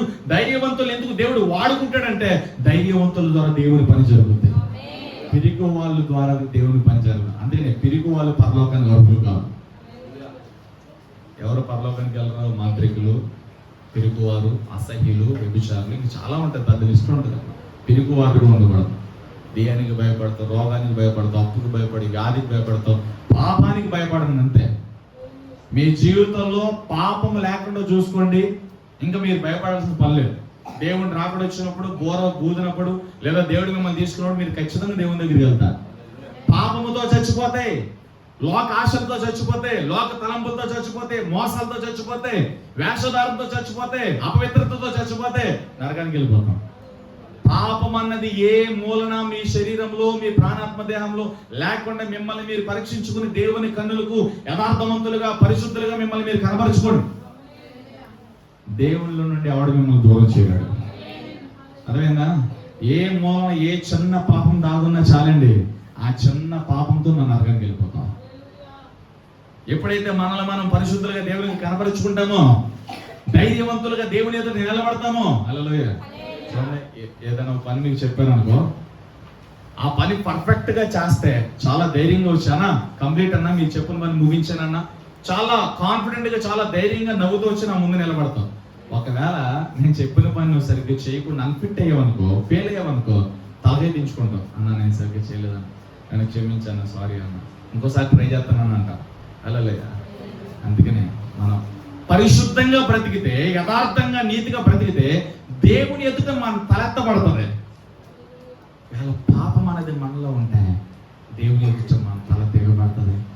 అందుకే ఆదికాండం 4వ అధ్యాయంలో నువ్వు సక్రియ చేసిన ఎడలా నువ్వు తలెత్తుకొనవా? నువ్వు సక్రియ చేయకపోతే నీ వాకిట పాపము పొంచి ఉంటది. నువ్వు సక్రియ చేసిన ఎడలా నీ తల ఎత్తుకొనవా? సక్రియ మంచి కార్యం. మంచి కార్యం ఏంటి? యేసు నిత్య జీవం కలిగిన దేవుడు, యేసు పరిశుద్ధుడు, మనం కూడా పరిశుద్ధులు ఉండాలి. యేసు నిత్య జీవం కలిగిన దేవుడు, మనం ఆ జీవం కలిగి ఉండాలి. యేసు ప్రభు నిజమైన వెలుగు, ఆ వెలుగును మనం కలిగి ఉండాలి. ఆయనలో చీకటి ఎంత మాత్రము లేదు. ఆయన లోకానికి నిజమైన వెలుగే ఉన్నాడు. యోషువాని ఎందుకు పిలిచాడు దేవుడు? మంచి పరిచారకుడు అండి. వేగముగా పరిచయం చేసే వ్యక్తి, తగ్గించుకున్న పరిచారకుడు, తర్వాత భయపడక ధైర్యంగా కొనసాగే పరిచారకుడు. శత్రువులను చూసి, వేగువారిని చూసి అందరూ మిడతల వలె అని తగ్గించేసుకుంటే లేదు, దేవుడు మనకి ఆ పట్టాన్ని ఇస్తారు. ఎంత ధైర్యం కలిగింది, ఎంత రోషం కలిగింది. అమాలేకులతో యుద్ధం చేయడానికి నువ్వు వెళ్ళే యోషువ పైకి వెళ్ళి మోషే గారేమో ప్రార్థన చేస్తున్నాడు, ఓరు అహరోనులు ఇద్దరు కూడా చేయి పట్టుకున్నారు. ఇక్కడ యుద్ధం చేసేది ఎవరు? హల్లెలూయా. కత్తి పట్టేటప్పుడు, యుద్ధం చేసేటప్పుడు, రాజుల ముందు నిలబడినప్పుడు, అధికారుల ముందు నిలబడినప్పుడు ఎక్కడ భయపడాల? అందుకే మనం పోరాడాలి. ఎవరితో పోరాడాలి? దెయ్యాలతో పోరాడాలి. చాలా మంది దెయ్యాలతో ఏంటండి, నువ్వు ఎక్కడికి వెళ్తే అక్కడ మీటింగ్ పెట్టుకుని వచ్చేస్తాయి దెయ్యాలు, నువ్వు పిలిస్తే వచ్చేస్తాయి దెయ్యాలు. కొన్ని సందర్భాలు చూడండి, నన్ను ఎందుకు పిలిచావంటే దెయ్యాలు పిలవకుండా ఏం చేయాలి? దేవుడికి పిలిచి కాల్చి తన్ని తరిమన్నాడు దేవుడు. హల్లెలూయా. దేవుడు సాతాను మీద మనకు అధికారం ఇచ్చాడు, రోగాల మీద అధికారం ఇచ్చాడు, వ్యాధుల మీద, బంధకాల మీద, ఈ లోక సర్వ రోగాల మీద దేవుడు మనకు అధికారం ఇచ్చాడు. మనం చేసే మిస్టేక్ అంటే తెలుసా? దెయ్యాన్ని బంధించాం. దేవుడు చెప్తాను, ముందుగా బలవంతుడు బంధించబడకపోతే ద్వారం ఎలా తెరవబడుతుంది? ఒక వ్యక్తి జీవితం, ఒక వ్యక్తి కుటుంబాన్ని ఒక దెయ్యం అనే బలవంతుడు, ఒక అపవాది అనే బలవంతుడు బంధించేశాడు. ఆ బంధకాన్ని నువ్వు తుత్తునీలు చేస్తేనే వాళ్ళు విడుదల పొందుతారు. ఏ బలవంతుడైనా అపవాది చేత ఎవరైతే బంధించబడ్డారో వారిని మనం విడిపించాలి. యేసుక్రీస్తు నామములో. హల్లెలూయా. యేసుప్రభు ఎక్కడికి వెళ్తే అక్కడ దెయ్యాలు వచ్చినాయి అంటే యేసుప్రభు దమ్ముగా చేశాడు. మరి దెయ్యాలు వెలగొట్టే పాస్టర్లందరినీ ఎందుకు లోకం తప్పు చూస్తుంది? వాళ్ళ కళ్ళు మూసుకుపోయినా మనం ఏం చేయలేం. అందుకనే నేనేమనుకుంటానంటే, ఎంతమంది విమర్శించుకున్నా, ఏమనుకున్నా, ఇంకోటం కూడా చేసుకున్నా, ప్రతి పరిచర్య దేవుని అగ్నిలో కాల్చబడక తప్పదు. అది ఇద్దరు మనుషులు కలిగి ఉన్న సంఘమా, 2,000 మంది, 2,00,000 మంది, 2 కోట్ల మంది సంఘమైన కావచ్చు, ప్రతి పరిచర్య దేవుని అగ్నిలోనికి వెళ్ళాలి. అది గడ్డి పరిచర్య, కర్రపై పరిచర్య, వెండి పరిచర్య, రాగు పరిచర్య, శృంగారంగా మారే, సువర్ణంగా మారే బంగారు పరిచర్య, యజమానుడు పరిచర్య గురించి తీర్పు ఆయన తీరుస్తాడు, లెక్క ఆయన తీరుస్తాడు. కాబట్టి దేవుడు ఏది చెప్పాడో అది చేసుకుంటా. నువ్వు గొప్ప, నేను గొప్ప, నేను గొప్ప, నువ్వు గొప్ప, ఆ డెనామినేషన్, ఈ డెనామినేషన్ కొట్టేసుకుంటున్నాం మనం. హల్లెలూయా. చెప్పండి. ఏ డెనామినేషన్ అయినా, ఏదైనా పరిశుద్ధాత్మ శక్తి చేత నడిచినప్పుడు, పరిశుద్ధాత్మ దేవునికి ప్రాధాన్యత ఇచ్చినప్పుడు, పరిశుద్ధాత్మ దేవునికి అధికారం ఇచ్చినప్పుడు, పరిశుద్ధాత్మ దేవునికి మన పగ్గాలు ఇచ్చేసి, ప్రభా నీ ఇష్టం నువ్వు నడిపించు ప్రభా అని చెప్పి ఆయన అధికారానికి లోబడితే ఆ అనుభవంలో ఉన్న ప్రతి డెనామినేషన్ దేవుని దగ్గరికి వెళ్తాం. ఈ అనుభవం లేకుండా మేము గొప్ప వాళ్ళం, మేము అలా ఎలాగా అసలు కావడం నాకు తెలియదు అంటాడు దేవుడు రేపు. వాక్యం ఆధారంగా పరిశుద్ధాత్మ దేవునికి అధికారం ఇచ్చేసి ఆత్మ నడిపింపులో ఉన్న ప్రతి డెనామినేషన్, అది ఏ పేరైనా కావచ్చు, ప్రతి డెనామినేషన్ దేవుని రాజ్యంలో ఖచ్చితంగా ఉంటుంది. ఆత్మ నడిపింపు లేని ఏ డెనామినేషన్ అయినా వాక్యం ఆధారంగా జీవించకుండా, వాక్యాన్ని వక్రీకరించి సొంత సిద్ధాంతాలతో నింపేసుకుని ప్రజలను మోసం చేసే ప్రతి సంఘము నరకానికి వెళ్ళిపోతారు. ఇది మారదండి. ఈ వాక్యము ఏ డినామినేషన్ చేతులకు వెళ్ళి ఇది మారదు. చర్చ్ పేర్లు మనం పెట్టుకున్నాయి, మా సంఘం ఇదేంటి, మా నడిపింపు ఇదేంటి మనం పెట్టుకున్నాయి. ఏ నడిపింపు అయినా, ఏ బోధ అయినా, ఏ సంఘమైనా పరిశుద్ధాత్మ దేవుని ద్వారా జరగాలి. పరిశుద్ధాత్మ దేవుని లేకుండా జరగకూడదు, అది ప్రమాదం. పరిశుద్ధాత్మ దేవుని ద్వారా జరగాలి, ఆయన చిత్తానుసారంగా జరగాలి. ఆ సంఘం సత్తు కలిగిన భూమిలో మంచి ఫలాలు ఎలా ఉంటాయో అలాంటి సంఘంతో, అలాంటి ఫలంతో పోల్చబడుతుంది సంఘం. అదే ఫిలదెల్ఫియా సంఘం, స్మరణానుభవం. హల్లెలూయా. ఆ స్థితిలో మనం రావాలి. ధైర్యం కలిగిన పరిచారకులుగా మనం ఉండాలి. 3 మాటలు చెప్తున్న పరిచారకులు. 1, వేగముగా నువ్వు చేసే ప్రార్థన, నువ్వు ఇచ్చే కానుక, నువ్వు చేసే ప్రతి కార్యము, ప్రతి ధర్మకార్యం, ప్రతి సత్కార్యం, ప్రతి దైవ కార్యం, ప్రతి పరిశుద్ధ కార్యం వేగముగా చేయి. అశ్రద్ధగా అలక్ష్యంగా చేయి. అశ్రద్ధగా అలక్ష్యంగా లేజీగా ఉంటే దేవుడు అసలు నేను పట్టించుకోడు. అలర్ట్గా ఉండు, మెలకుగా ఉండు, స్వరం వినాలి, దర్శనం చూడాలి, కల కలగాలి, దేవుని చిత్తాన్ని గ్రహించగలగాలి, అలర్ట్గా మెలకుగా ఉండాలి. ఆ అనుభవం నువ్వు రా. రెండోది ప్రతి విషయంలో 0. ఎక్కడికి వెళ్ళినా, ఏ పట్టణానికి వెళ్ళినా, ఏ ప్రాంతానికి వెళ్ళినా, ఏ బంధువు దగ్గరికి వెళ్ళినా, ఏ చుట్టాల దగ్గరికి వెళ్ళినా, నీ ప్రార్థన ద్వారా ఏ మేలు జరిగినా, ఏ కార్యం జరిగినా వాటన్నిటికీ కారణం దేవుడే. నేను మట్టిని, నేను పురుగుని, నేను 0ని. ప్రతి దానికి దేవుణ్ణి హైలైట్ చేయి. నిన్ను నువ్వు తగ్గించుకో. ప్రతి విషయంలో దేవుని నామాన్ని సన్నిధించు, ఆయన నామాన్ని హెచ్చించు, ఆయన నామాన్ని కనపరచు. నిన్ను బట్టి ఆయన సంతోషిస్తాడు. 3వ పరిచారకులు, ఇది చాలా చాలా ఇంపార్టెంట్. ధైర్యం. క్రైస్తవులు ధైర్యంగానే ఉండాలి. మన విశ్వాసం మన సిగ్గుపరచదు. ఇది విరిగి, ఇది విని, ఇది ఎరిగి ధైర్యం కలిగి ఉండండి. దేనికి ఆడవద్దు. ధైర్యమును కోల్పోయినప్పుడు మన జీవితంలో పాపం ఎంటర్ అయిపోతుంది. ఎందుకంటే వన్స్ ధైర్యాన్ని కోల్పోతే అవిశ్వాసపు మాటలు మన నోట వచ్చేస్తాయి, అవిశ్వాసపు తలంపులు వచ్చేస్తాయి. నా వల్ల కాదు, నేనేం చేయలేక దేవుడే నన్ను వదిలిపెట్టేసాడు. ఇవన్నీ కూడా దేవునికి వ్యతిరేకమైన ప్రార్థన. ఎలా అవుతుంది? హల్లెలూయా. కాబట్టి ధైర్యాన్ని కోల్పోవద్దు. ప్రైజ్ లార్డ్ చెప్పండి. ఇది పరిచారకుడు ధర్మంలో. రెండోదిగా అక్కడ ఏమన్నారు? యవ్వనస్తుడు. ఎవడతను చూడండి, నిర్గమకాండం. యెహోషువ ఎవరు? మోషే పరిచారకుడును, నూను కుమారుడు యెహోషువ యవ్వనస్తుడు. అండర్లైన్. ఎవరతను? యవ్వనస్తుడు. చాలా డేంజర్. హల్లెలూయా. అంటే తన వయసు చాలా భయంకరమైన వయసు. హల్లెలూయా. అతని వయసు చాలా భయంకరమైన. యవ్వన వయసులో దేవుని గుడారంలో ఉన్నాడు. యవ్వన వయసులో మోషే పరిచారకుడుగా ఉన్నాడు. యవ్వన వయసులో దేవుని పరిచారకుడుగా ఉన్నాడు. హల్లెలూయా. యవ్వన వయసు అంటే ఆటోమేటిక్గా శరీరంలో అనేక పోరాటాలు జరుగుతాయి. అదో అనేక టెంప్టేషన్స్. శరీరం మాట విందో. చూడండి, చాలా మంది 10th వరకు రాగా ఉంటారు. ఇంటర్మీడియట్కి వచ్చేసరికి, టీనేజ్లోకి వచ్చేసరికి తల్లిదండ్రులు ఎదురుకిచ్చడం జరుగుతుంది. అప్పటిదాకా ప్రార్థన చేసేవాళ్ళు ప్రార్థనలు చేయరు. అప్పటిదాకా తల్లిదండ్రులు మాట వింటారు. 10th వరకు తల్లిదండ్రులు మాట వింటారు. ఇంటర్మీడియట్కి వెళ్ళిన తర్వాత కొద్దిగా కాళ్ళు ఎగలేస్తూ ఉంటారు. ఆ వయసు, ఆ ప్రభావం, ఆ ఇన్ఫ్లుయెన్స్ అంతే అది. హల్లెలూయా. చెప్పండి. అలాంటి నడతలను సరళంగా చేయాలంటే దేవుని వాక్యం వాళ్ళకి అప్పాలి. దేవుని వాక్యాన్ని పరిచయం చేయాలి. అందుకే బాలుడు నడవలసిన నేర్పిస్తూ వాడు పెద్దవైనప్పుడు దాని నుండి తొలగిపడని వాక్యం చెప్తాడు. యవ్వనం అందే, విలాప వాక్యం రాబడదు కదా. యవ్వనం అందే, బలం ఉన్నప్పుడే దేవుని కాడు మోయటం నరునికి మేలు. విలాపకర్త చెప్తున్నాడు. హల్లెలూయా. విలాపకర్త 3వ అధ్యాయం అనుకుంటా. చదివే తల్లి చెప్పండి. హల్లెలూయా. యవ్వనస్తుడు. ఎవరితనో యవ్వనస్తుడికి ప్రాముఖ్యంగా ఏముంటుందో చెప్పనా? కోపం ఉంటుంది. యవ్వనస్తుడికి ఏముంటుందో తెలుసా? కోపం ఉంటుంది. మోషే ఏ పని చెప్తే ఆ పనిలో కోపం రావాలి. యాక్చువల్ విసుగుదల రావాలి. పద్దాక నన్నే పిలుస్తాడేంటి? పక్కన కాలేపు లేడు, ఇంకోలేడు, పద్దాక నన్నే అంటాడేంటి? హల్లెలూయా. అరే నువ్వు ధన్యుడివి. పద్దాక పరిచర్యలో అన్న నువ్వు వాడబడు, చెల్లి నువ్వు అక్క, ఎక్కువ పరిచర్య నీకే చెప్పబడుతుంది.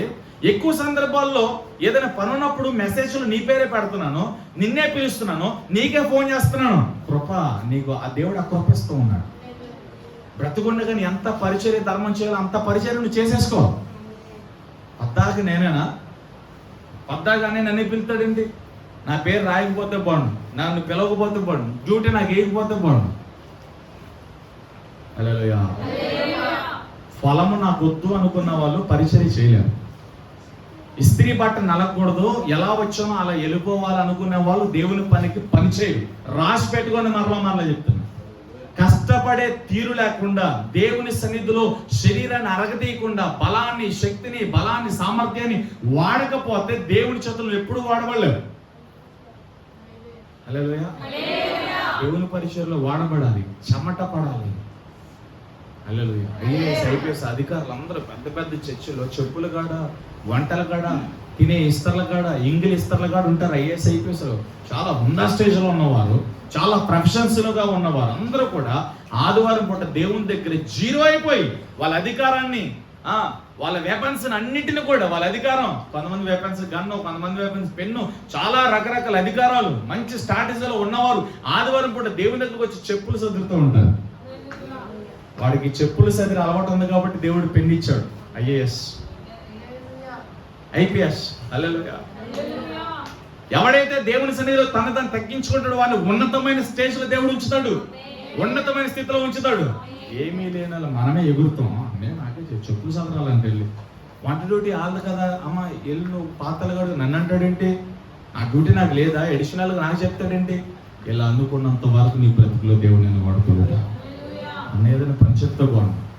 మెసేజ్ పెట్టేటప్పుడు ఆ ముగ్గురు నలుగురిలో నా పేరు కూడా ఉంటే బాగుండు. అన్న ఎటు వెళ్తాను నన్ను పిలుస్తూ పోండు, నన్ను తీసుకెళ్తే పోండు, ఆ పనిలో నేను కూడా వాడబడితే పోండు. బ్రతుకుండగానే పని చేయాలి, కాళ్ళు చేయి లేసినప్పుడే పని చేయాలి, స్వరం ఉండగానే దేవుని కోసం పాడాలి, మాట్లాడాలి, సువార్త చెప్పాలి, కాళ్ళు ఉండగానే పరిగెత్తాలి, బలం ఉండగానే పని చేయాలి. అలా ఒళ్ళు దాచేసుకుంటావు, దాచుకో. లేజీగా ఉంటావు ఉండు, లేటుగా లెగుస్తావా లెగు, లేటుగా లెగుస్తావు, లేటుగా పని చేస్తావు, లేటుగా పొందుకుంటావు. పొద్దున్న 9-10 వరకు నీ పాచిమోహం చూడలేక నీ ఇంటి పక్కన వాళ్ళు చచ్చిపోతారు.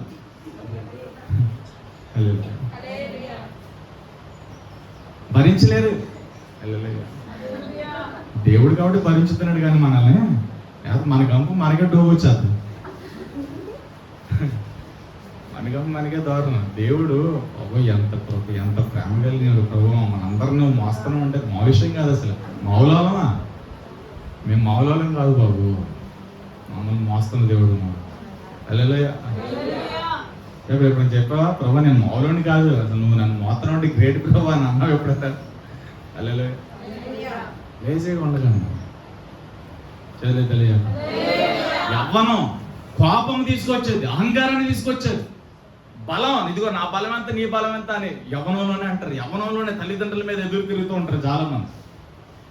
టీనేజ్లోనే పెద్ద చిన్న లేకుండా మాట్లాడతారు, ప్రిన్సిపల్స్ని ఎదురికిస్తూ ఉంటారు, చదువుకునేవా తల్లిదండ్రులు ఎదురికిస్తూ ఉంటారు.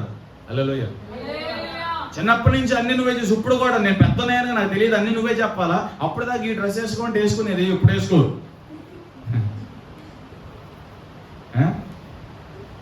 అప్పుడుదా కూర్చోమనే వాళ్ళు కూర్చుంటారు, నుంచోమంటే నుంచుంటారు. ఇప్పుడు అద్దాకి నన్నే పిలుస్తావు, అన్నని పిలవచ్చుగా, చెల్లిని పిలవచ్చుగా. అన్న చెల్లెలు అంటే ఇదొకదంట, అన్నదమ్ములు అంటే అదొకదంట. అంతసేపు అన్నయ్యనా తమ్ముడేనా, అన్నదమ్ముళ్ళు అక్క చెల్లెలు.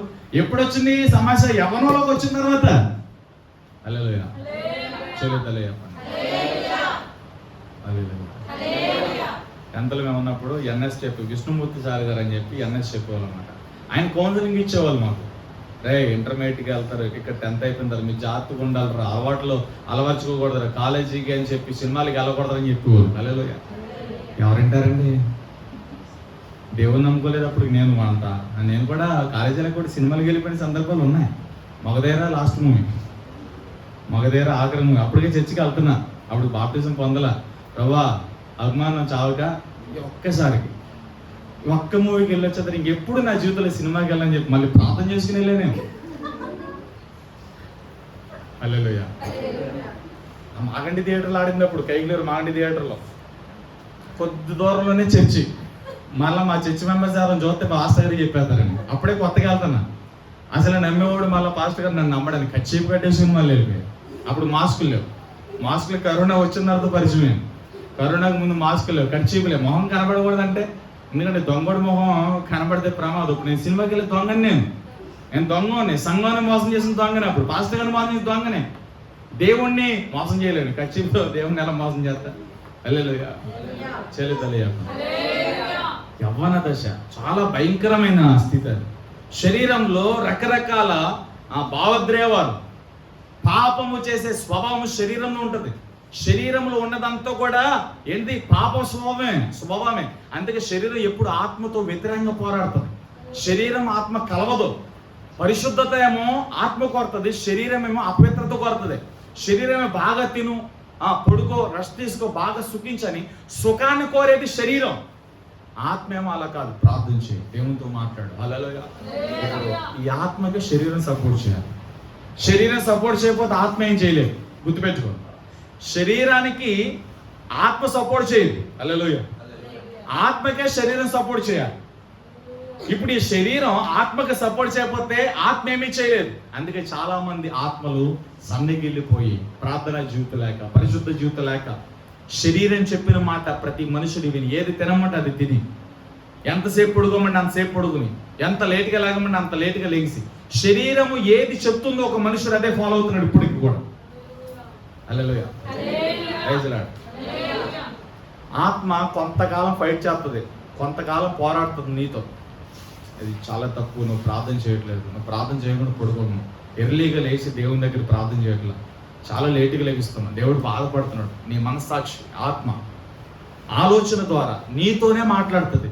అది కొంతకాలం ఫైట్ చేస్తుంది, కొంతకాలం చెప్పి చెప్పి చెప్పి ఇక నువ్వు మారతలేదని అది కూడా ఇక చెప్పదాక. నువ్వు ఏ తప్పు చేసినా, ఎంత లేటుగా లేచినా, ఎంత ఆలస్యంగా పడుకున్నా, ప్రార్థన చేయకపోయినా, దేవునితో మాట్లాడకపోయినా, చర్చికి క్రమంగా రాకపోయినా, ఇక ఏమి చేమకుట్టినట్టు ఉండదు.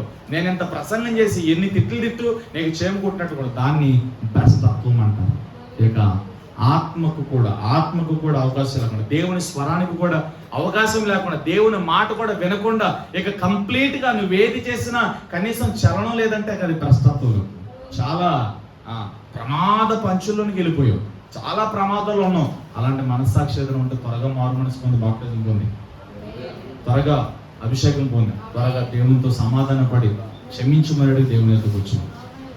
చాలా మంది ఏం చేస్తారంటే దేవుని యొక్క కృపను, దేవుని యొక్క ప్రేమను చాలా అడ్వర్టైజ్ తీసుకుంటారు, చాలా ఆసరాగా తీసుకుంటారు. దేవుడు ప్రేమమేడు కదా, కృప చూపే దేవుడు కదా, క్షమించే దేవుడు కదా, పర్లా నేను తినకూడదు తిన్నా, వెళ్ళకూడదు అలాగే వెళ్ళిన, చూడకూడదు చూస్తున్నా, చేయకూడదు చేసిన దేవుడు క్షమిస్తాను.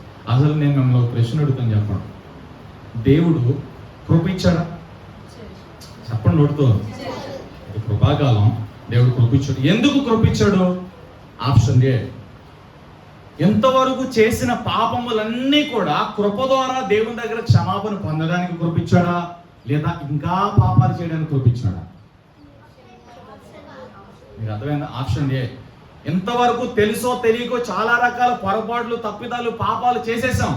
వీటన్నిటినీ ఆ కృప ద్వారా క్షమించుకుని మనల్ని మనం సరి చేసుకుని నూతన జీవితాన్ని స్టార్ట్ చేయడానికి కృపించాడా, లేదా ఇంకా తప్పు మీద తప్పు చేయడానికి కృపించాడా? ఆప్షన్ ఏనా, ఆప్షన్ బీనా? చెప్పండి. చాలా మంది ఆప్షన్ బీని ఉపయోగించుకున్నారండి. మరి దేవుడు ప్రేమమయుడు, కృప చూపే దేవుడు, ఎన్ని చేసినా పర్లేదు, పాపం ఎక్కడే విస్తరించిన కృప, ఈ వాక్యాన్ని కూడా వాళ్ళకి కావాల్సినట్టుగా మార్చేసుకుంటున్నారు. పాపం ఎక్కడ విస్తరించిన కృప అక్కడ విస్తరించు. హల్లెలూయా. అలాగా దేవుడు ఎందుకు కృపించాడంటే, దేవుడు ఎందుకు మనం ప్రేమిస్తుంది, ఇంతవరకు తెలిసి చేసిన ప్రతి పాపాన్ని, ప్రతి అతిక్రమాన్ని కడుక్కుని క్షమాపణ పొంది మరలా యేసు ప్రభుతో అడ్డుకట్టబడ్డానికి, మంచి జీవితాన్ని జీవించడం, చక్కని ఫలాలు ఫలించడానికి, భూమి మీద బ్రతికుండగానే యేసు ప్రభులాగా మారి పరలోకానికి వెళ్ళడానికి దేవుడు మనకు కృపించాడు.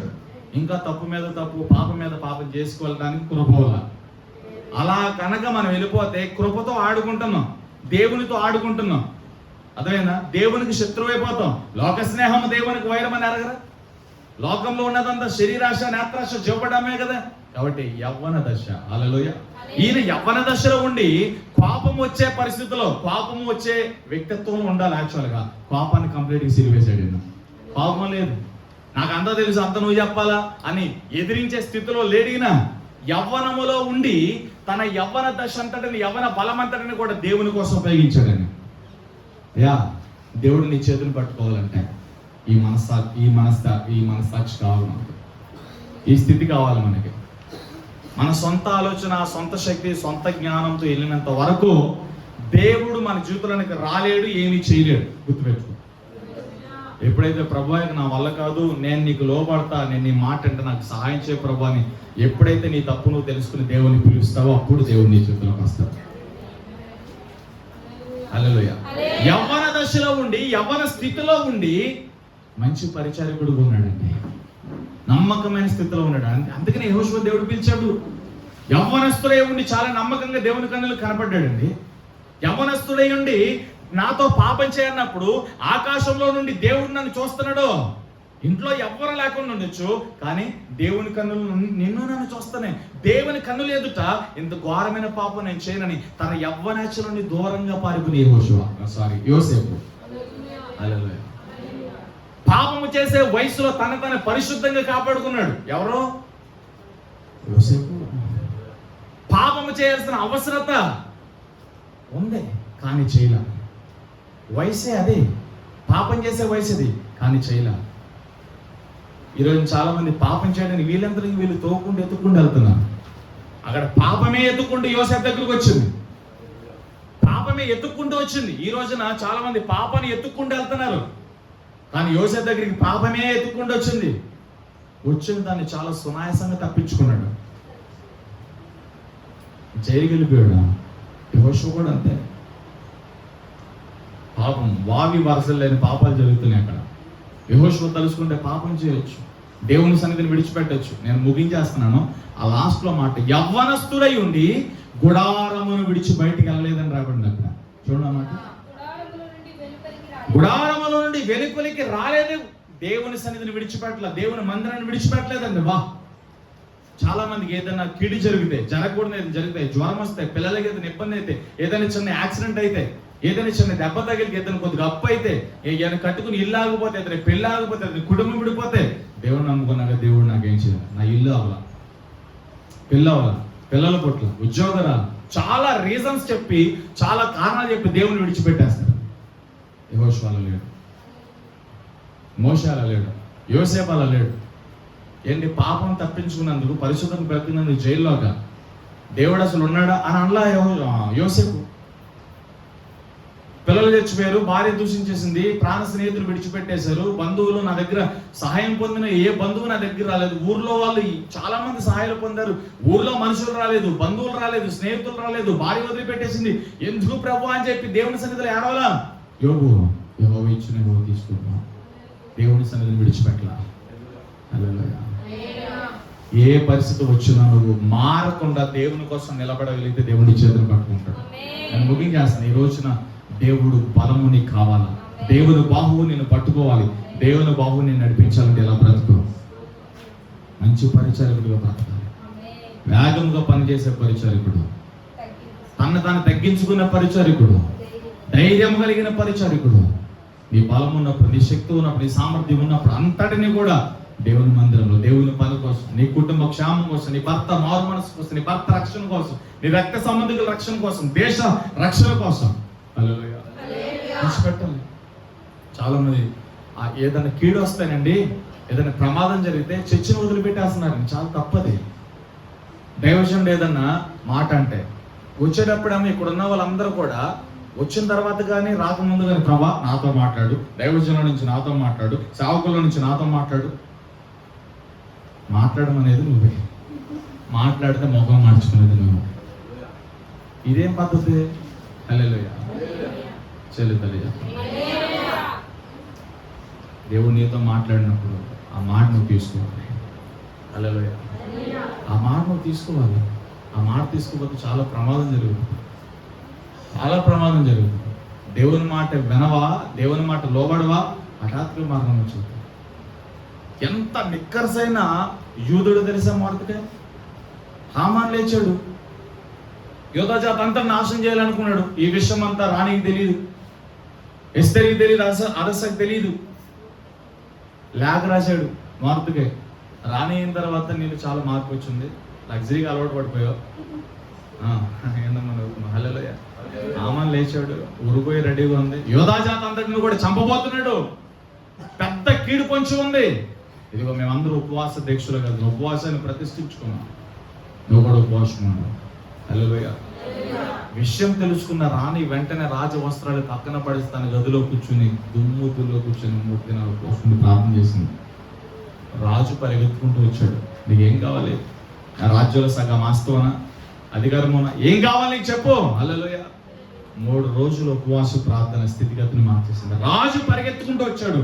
హామాను కుతంత్రం అంతా బయటపెట్టేసింది. అక్కడ నువ్వు ప్రేమించిన హామాను ద్వారా ఇదిగో నా ప్రజలకి, నా జాతికి కీడు కలగబోతూ ఉంది, వారిని రక్షించు. హల్లెలూయా. హామాను భార్య నుండి, హామాను చేతిలో నుండి నా ప్రజలను కాపాడు. నాకు ఆస్తి వద్దు, ఏమవుతుంది, నా ప్రజల కోసం, తన ప్రజల కోసం, తన జాతి కోసం ప్రాణార్పణంగా 3 రోజులు ఉపవాసం ఉండి ప్రతిష్ఠించుకుని ప్రార్థన చేస్తే నీ సొంత భర్త రక్షణ కొరకు వారంలో 1 రోజు ఉపవాసం ఉండండి. నీ పిల్లల భవిష్యత్తు కోసం, నీ భర్త మారు మనసు కోసం, నీ అత్తమామలు, నీ తల్లిదండ్రుల రక్షణ కోసం 1 రోజు కడుపున ఉపవాసం ఉండాలి.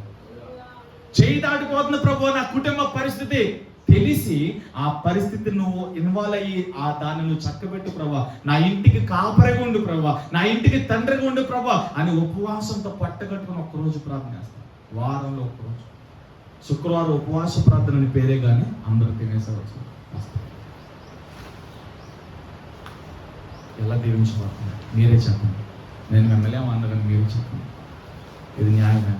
దేవుడు మన కోసం తన సమస్తాన్ని అప్పగించు, మన రక్షణ కోసం తన ప్రాణం అంతటిని సిలువలో పెట్టి నీవు నేను వెళ్ళాల్సిన స్థలానికి ఆయన వెళ్ళొచ్చి ఆయన ఉండే స్థలంలో మనం ఉంచాలని దేవుడు చూస్తే అప్పుడు ఉన్నాయి కదా. ఏ సమర్పణ తీసుకోండి. నెలలో ఎన్ని రోజులు ఉపవాస దీక్ష, వారంలో ఎన్ని రోజులు ఉపవాస దీక్ష, అసలు నీ భక్తి ఏమైనా అర్థమవుతుందా? ఎందుకు భక్తి చేస్తావు? నీ భక్తి నీకు లాభంగానే ఉందా? నీ ప్రార్థన ద్వారా మేలు కలుగుతున్నట్లుగా నీ మనస్సాక్షి చెప్తుందా? నువ్వు యథార్థంగా బ్రతుకుతున్నావని నీ మనస్సాక్షి సాక్ష్యం ఇస్తుంది. దేవుని ఎదుట, దేవుని తీర్పులు, దేవుని తరసులు సరిపోతావని నీ మనస్సాక్షి చెప్తుందా? ఒకసారి ఆలోచించు. నిన్ను స్వపరీక్ష చేసుకో. మొదటి పరుగు ఎందుకు పరిగెత్తావు? మొదట ఎంత కష్టం వచ్చినా యెహోవా ఈరే అన్నా, ఇప్పుడేమో యెహోవా ఈరే మర్చిపోయి అన్ని నువ్వే చూసుకుంటున్నావు. ఏమయ్యా, ఎందుకు మారిపోయిందయ్యా నీ విశ్వాసం? దేవుడు అడుగుతున్నాడు. ఎలాంటి పరిస్థితి వచ్చినా, ప్రాణం మీదకు వచ్చిన పరిస్థితి వచ్చినా కూడా నువ్వు మారిపోలా. యెహోవా ఈరే, దేవుడే చూసుకుంటాడని ఉపవాస దినాన్ని ప్రతిష్ఠించి ప్రార్థన చేసే దానివి ఈరోజు ఎందుకు ఆ స్థితి మారిపోయింది? యెహోవా ఈరే అన్న పదాన్ని మర్చి నీకు నువ్వే చూసుకున్నావేంటి? అంటే నీకు నువ్వు ఈరే అనుకున్నావా? ఎందుకు మారిపోయింది? ఈ మార్పు ఎందుకు వచ్చింది? మందిరంతో సరిగ్గా అంటగట్టబడాలా? ఈ మార్పు ఎందుకు వచ్చింది? దైవజనంతో నీ సహవాసం తగ్గింది. ఈ మార్పు ఎందుకు వచ్చింది? వాక్యం చదవడం తగ్గించో. ఈ మార్పు ఎందుకు వచ్చింది? ప్రార్థన చేయడం తగ్గించు. ఇది సంగతి. మందిరముతో అనగా క్రమముతో, దైవజనుడితో, ప్రార్థనతో, వాక్య ధ్యానంతో తగ్గించుకుంటూ వెళ్ళావు. ఎప్పుడైతే రోగం పెరుగుతున్నప్పుడు డోసు పెరగాలి, రోగం పెరుగుతున్నప్పుడు డోసు తగ్గించామనుకో చావు చచ్చిపోతాడు, కంప్లీట్ గా పాడైపోతాడు. శ్రమ మీద శ్రమ, కష్టం మీద కష్టము, ఒంటరితనం మీద ఒంటరితనం, నిందలు, నిష్ఠురలు, అనుకున్నవారు అయిన వారు అందరూ దూరం అయిపోతున్నప్పుడు ఇంకా దేవుడి మీద ఆధారపడాలి. ఇంకా దైవజనుడి మీద మనం ఆధారపడి దైవజనుడితో నడవాలి, దేవునితో నడవాలి. హల్లెలూయా. ఈ 2 సావాసాలు జాగ్రత్త. దేవునితో సావాసం బాగొట్టుకోవద్దు, దైవజనుడితో సావాసం. ఈ రెండిట్లో ఏది పోయినా ప్రమాదమే. చాలా మంది అనుకుంటా దైవజనుడు ఏమందులో, దైవజనుడు ఉంటే అంత లేకపోతే అది చర్చ కాబట్టి ఇంకో చర్చ దేవుడు అనుకుంటా. అది చాలా తప్పది. హల్లెలూయా. దేవుడు నియమించిన దైవజనుడికి నువ్వు నమ్మకంగా లేకపోతే దేవునికి నమ్మకంగా లేనట్టే. ఆడు మంచోడైనా, చెడ్డోడైనా, జ్ఞానవంతుడైనా, జ్ఞానం లేనోడైనా, అందగాడైనా, లేకపోయినా, చదువున్నా లేకపోయినా, దైవజనుడు అని ఎప్పుడైతే నువ్వు గర్తిస్తావో, ఆ దైవజనుడి దగ్గర నువ్వు కూర్చుంటావో అప్పుడు దేవుడు నేను వాడుకుంటాడు. హల్లెలూయా. చాలా మంది ఇది నేర్చేశారు. ఈ మధ్యలో చాలా ప్రమాదాలు ఉన్నాయి. అలా ఉండకండి. హల్లెలూయా. చదివే చెప్పండి. యవ్వన దశలో ఉన్నాడు, దేవుని మందిరాన్ని విడిచిపెట్టాలి. దేవుని మందిరాన్ని విడిచిపెట్టకూడదు, దేవుని సన్నిధిని విడిచిపెట్టకూడదు. ఏ కష్టం వచ్చినా, ఎలాంటి ఉపద్రవం వచ్చినా దేవుని విడిచిపెట్టకూడదు. ప్రాణం పోయే పరిస్థితి వచ్చినా యోబు అంటాడు కదా, యెహోవా ఇచ్చును యెహోవా తీసుకున్నాడు. ఈ మనసాక్షి మనలో ఉంటేనే దేవుడు పట్టుకుంటాడు. ప్రభువా ఏది జరిగినా, ఏమి జరగకపోయినా, ఏది ఉన్నా ఏది లేకపోయినా, ఆస్తి ఉన్నా లేకపోయినా, ఏమున్నా ఏం పోయినా నేను నేను విడిచిపెట్టను ప్రభు, నేను నీతో ఉంటాను ప్రభు. నువ్వు కూడా చెప్పాలి దేవునికి. అప్పుడు ఆయనకి తోడే ఉంటాడు. హల్లెలూయా. ఈ తీర్మానంలో రెండాలో ఈ తీర్మానం తీసుకో. ప్రభు నువ్వు నాకు కావాలి, నేను నీతో ఉంటాను, నువ్వు నాకు తోడే ఉంటావు, నువ్వు నన్ను నడిపించు ప్రభు, నీ చిత్తం నా జీవితంలో నెరవేర్చు ప్రభు అని చెప్పి నువ్వు ప్రార్థన చేయాలి. హల్లెలూయా. దైవజనుడి మీద అలిగి, సంఘం మీద అలిగి, దేవుని మీద అలిగి ఇక చాలండి, ఇక చాలు. దేవుని దగ్గర రండి, సంవత్సరాలు గడిచిపోయి ఈ సంవత్సరం అప్పుడే సంవత్సరం అయిపోయింది అనిపిస్తుంది. ఇంకొక నెలలో సంవత్సరం అయిపోయింది. అసలు ఎప్పుడు వచ్చింది ఎప్పుడు వెళ్ళిపోతుంది కూడా సంవత్సరం అయినట్టు కూడా తెలియట్లా. అలా దినాల మీద దినాలు గడిచిపోతున్నాయి. ఒంట్లో జబ్బులు పెరిగిపోతున్నాయి, బలం తగ్గిపోతూ ఉంది, శక్తి తగ్గిపోతూ ఉంది. అంటే తొందరగా చచ్చిపోతున్నాం. చెప్పండి, ఏమైపోతున్నాం? తొందరగా చావుకు దగ్గర అవుతున్నాం. అనగా భూమి మీద దేవుడు మనకిచ్చిన రోజులు తగ్గిపోతున్నాయి. దీని అర్థం ఏంటో తెలుసా? భూమి మీద రోజులు తగ్గిపోతున్నాయి కాబట్టి తొందరగా దేవుని దగ్గరికి వెళ్ళిపోవాలి. తొందరగా దేవుని దగ్గరికి వెళ్ళిపోవాలి. హల్లెలూయా. తొందరగా దేవుని దగ్గరికి వెళ్ళిపోవాలంటే ఇక్కడే మనం దేవుని మీద ఆధారపడాలి. దేవుని సన్నిధికి వెళ్ళిపోవాలంటే మనం ఇక్కడే దేవుని సన్నిధిని విడిచిపెట్టద్దు. బుద్ధి కలిగిన వారు అన్నీ ప్రిపేర్గా వారి డివిటీలలో వారి సిద్ధులను నింపేసుకుని రెడీగా ఉన్నారు. బుద్ధి లేని వాళ్ళు చాలా లేజీగా అశ్రద్ధగా. హల్లెలూయా. ఎప్పుడు వచ్చాడో ఎవరికి తెలియదు. ఉన్న పలంగా పెళ్లి బొమ్మడు వచ్చేసాడు. అందుకే దేవుడు చెప్పాడు, తిరగటి విసురుతూ ఉండగా, పెళ్లి చేసుకుంటూ ఉండగా, పిల్లల కంట ఉండగా, ఎద్దులు పంట ఉండగా, వ్యవసాయం చేస్తూ ఉండగా మనిషి కుమారుడు వస్తాడు. ఎవరు ఊహించని సందర్భంలో, ఎవరు ఊహించిన సమయంలో వస్తాడు. హల్లెలూయా. దొంగ మనుషులందరూ నిశ్శబ్దంగా ప్రసన్నంగా పడుకున్నప్పుడు దొంగ ఎలా వస్తాడో, ఎవరు ఊహించని సమయంలో, ఎవరు ఆలోచించిన సమయంలో దొంగ ఎలా వస్తాడో మనిషి కుమారుడు దినం కూడా అలాగే ఉంటుంది. ఊహించాం. రెప్పపాటు సమయంలో ఆయన ఆ సినిమాలో ఏదో వీడియోలో చూపించినట్టుగా, గ్రాఫిక్స్ లో చూపించేసినట్లుగా అంత అడవడే ఉండదు. రెప్పపాటు సమయంలో దేవుడు అక్కడైపోతుంది. హల్లెలూయా. రెప్పపాటు సమయం చదువుతుంది. రెప్పపాటు సమయం నీకు తెలియదు. ఈ పక్కనాలు ఎత్తబడినప్పుడు వాళ్ళు బట్టలు పడిపోదు. అవి కొంతవరకు సింక్ అవుతాయి. గ్రాఫిక్స్లో కొంతవరకు సింక్ అవుతాయి. వాళ్ళు ఎత్తబడ్డారు అన్నప్పుడు బట్టలు ఎందుకు పడిపోతాయి అంటే ఆ బట్టలతో ఈ రక్త మాంసాలతో ఒకటి పరలోకానికి వెళ్ళాడు. హల్లెలూయా. రక్త మాంసంలో పరలోకాన్ని స్వతంత్రించుకోవాలి. దేవుని రాజ్యాన్ని స్వతంత్రించుకోవాలి. చదువుతలే చెప్పండి. దేవుని విడిచిపెట్టద్దు. ఎంత కష్టం వచ్చినా, ఎవరిని విడిచిపెట్టదు, ఏ బాధ వచ్చినా, ఏ సమస్య వచ్చినా దేవుని మాత్రం విడిచిపెట్టదు. మంచి తీర్మానం తీసుకుని అందరూ కూడా లేచిపోయి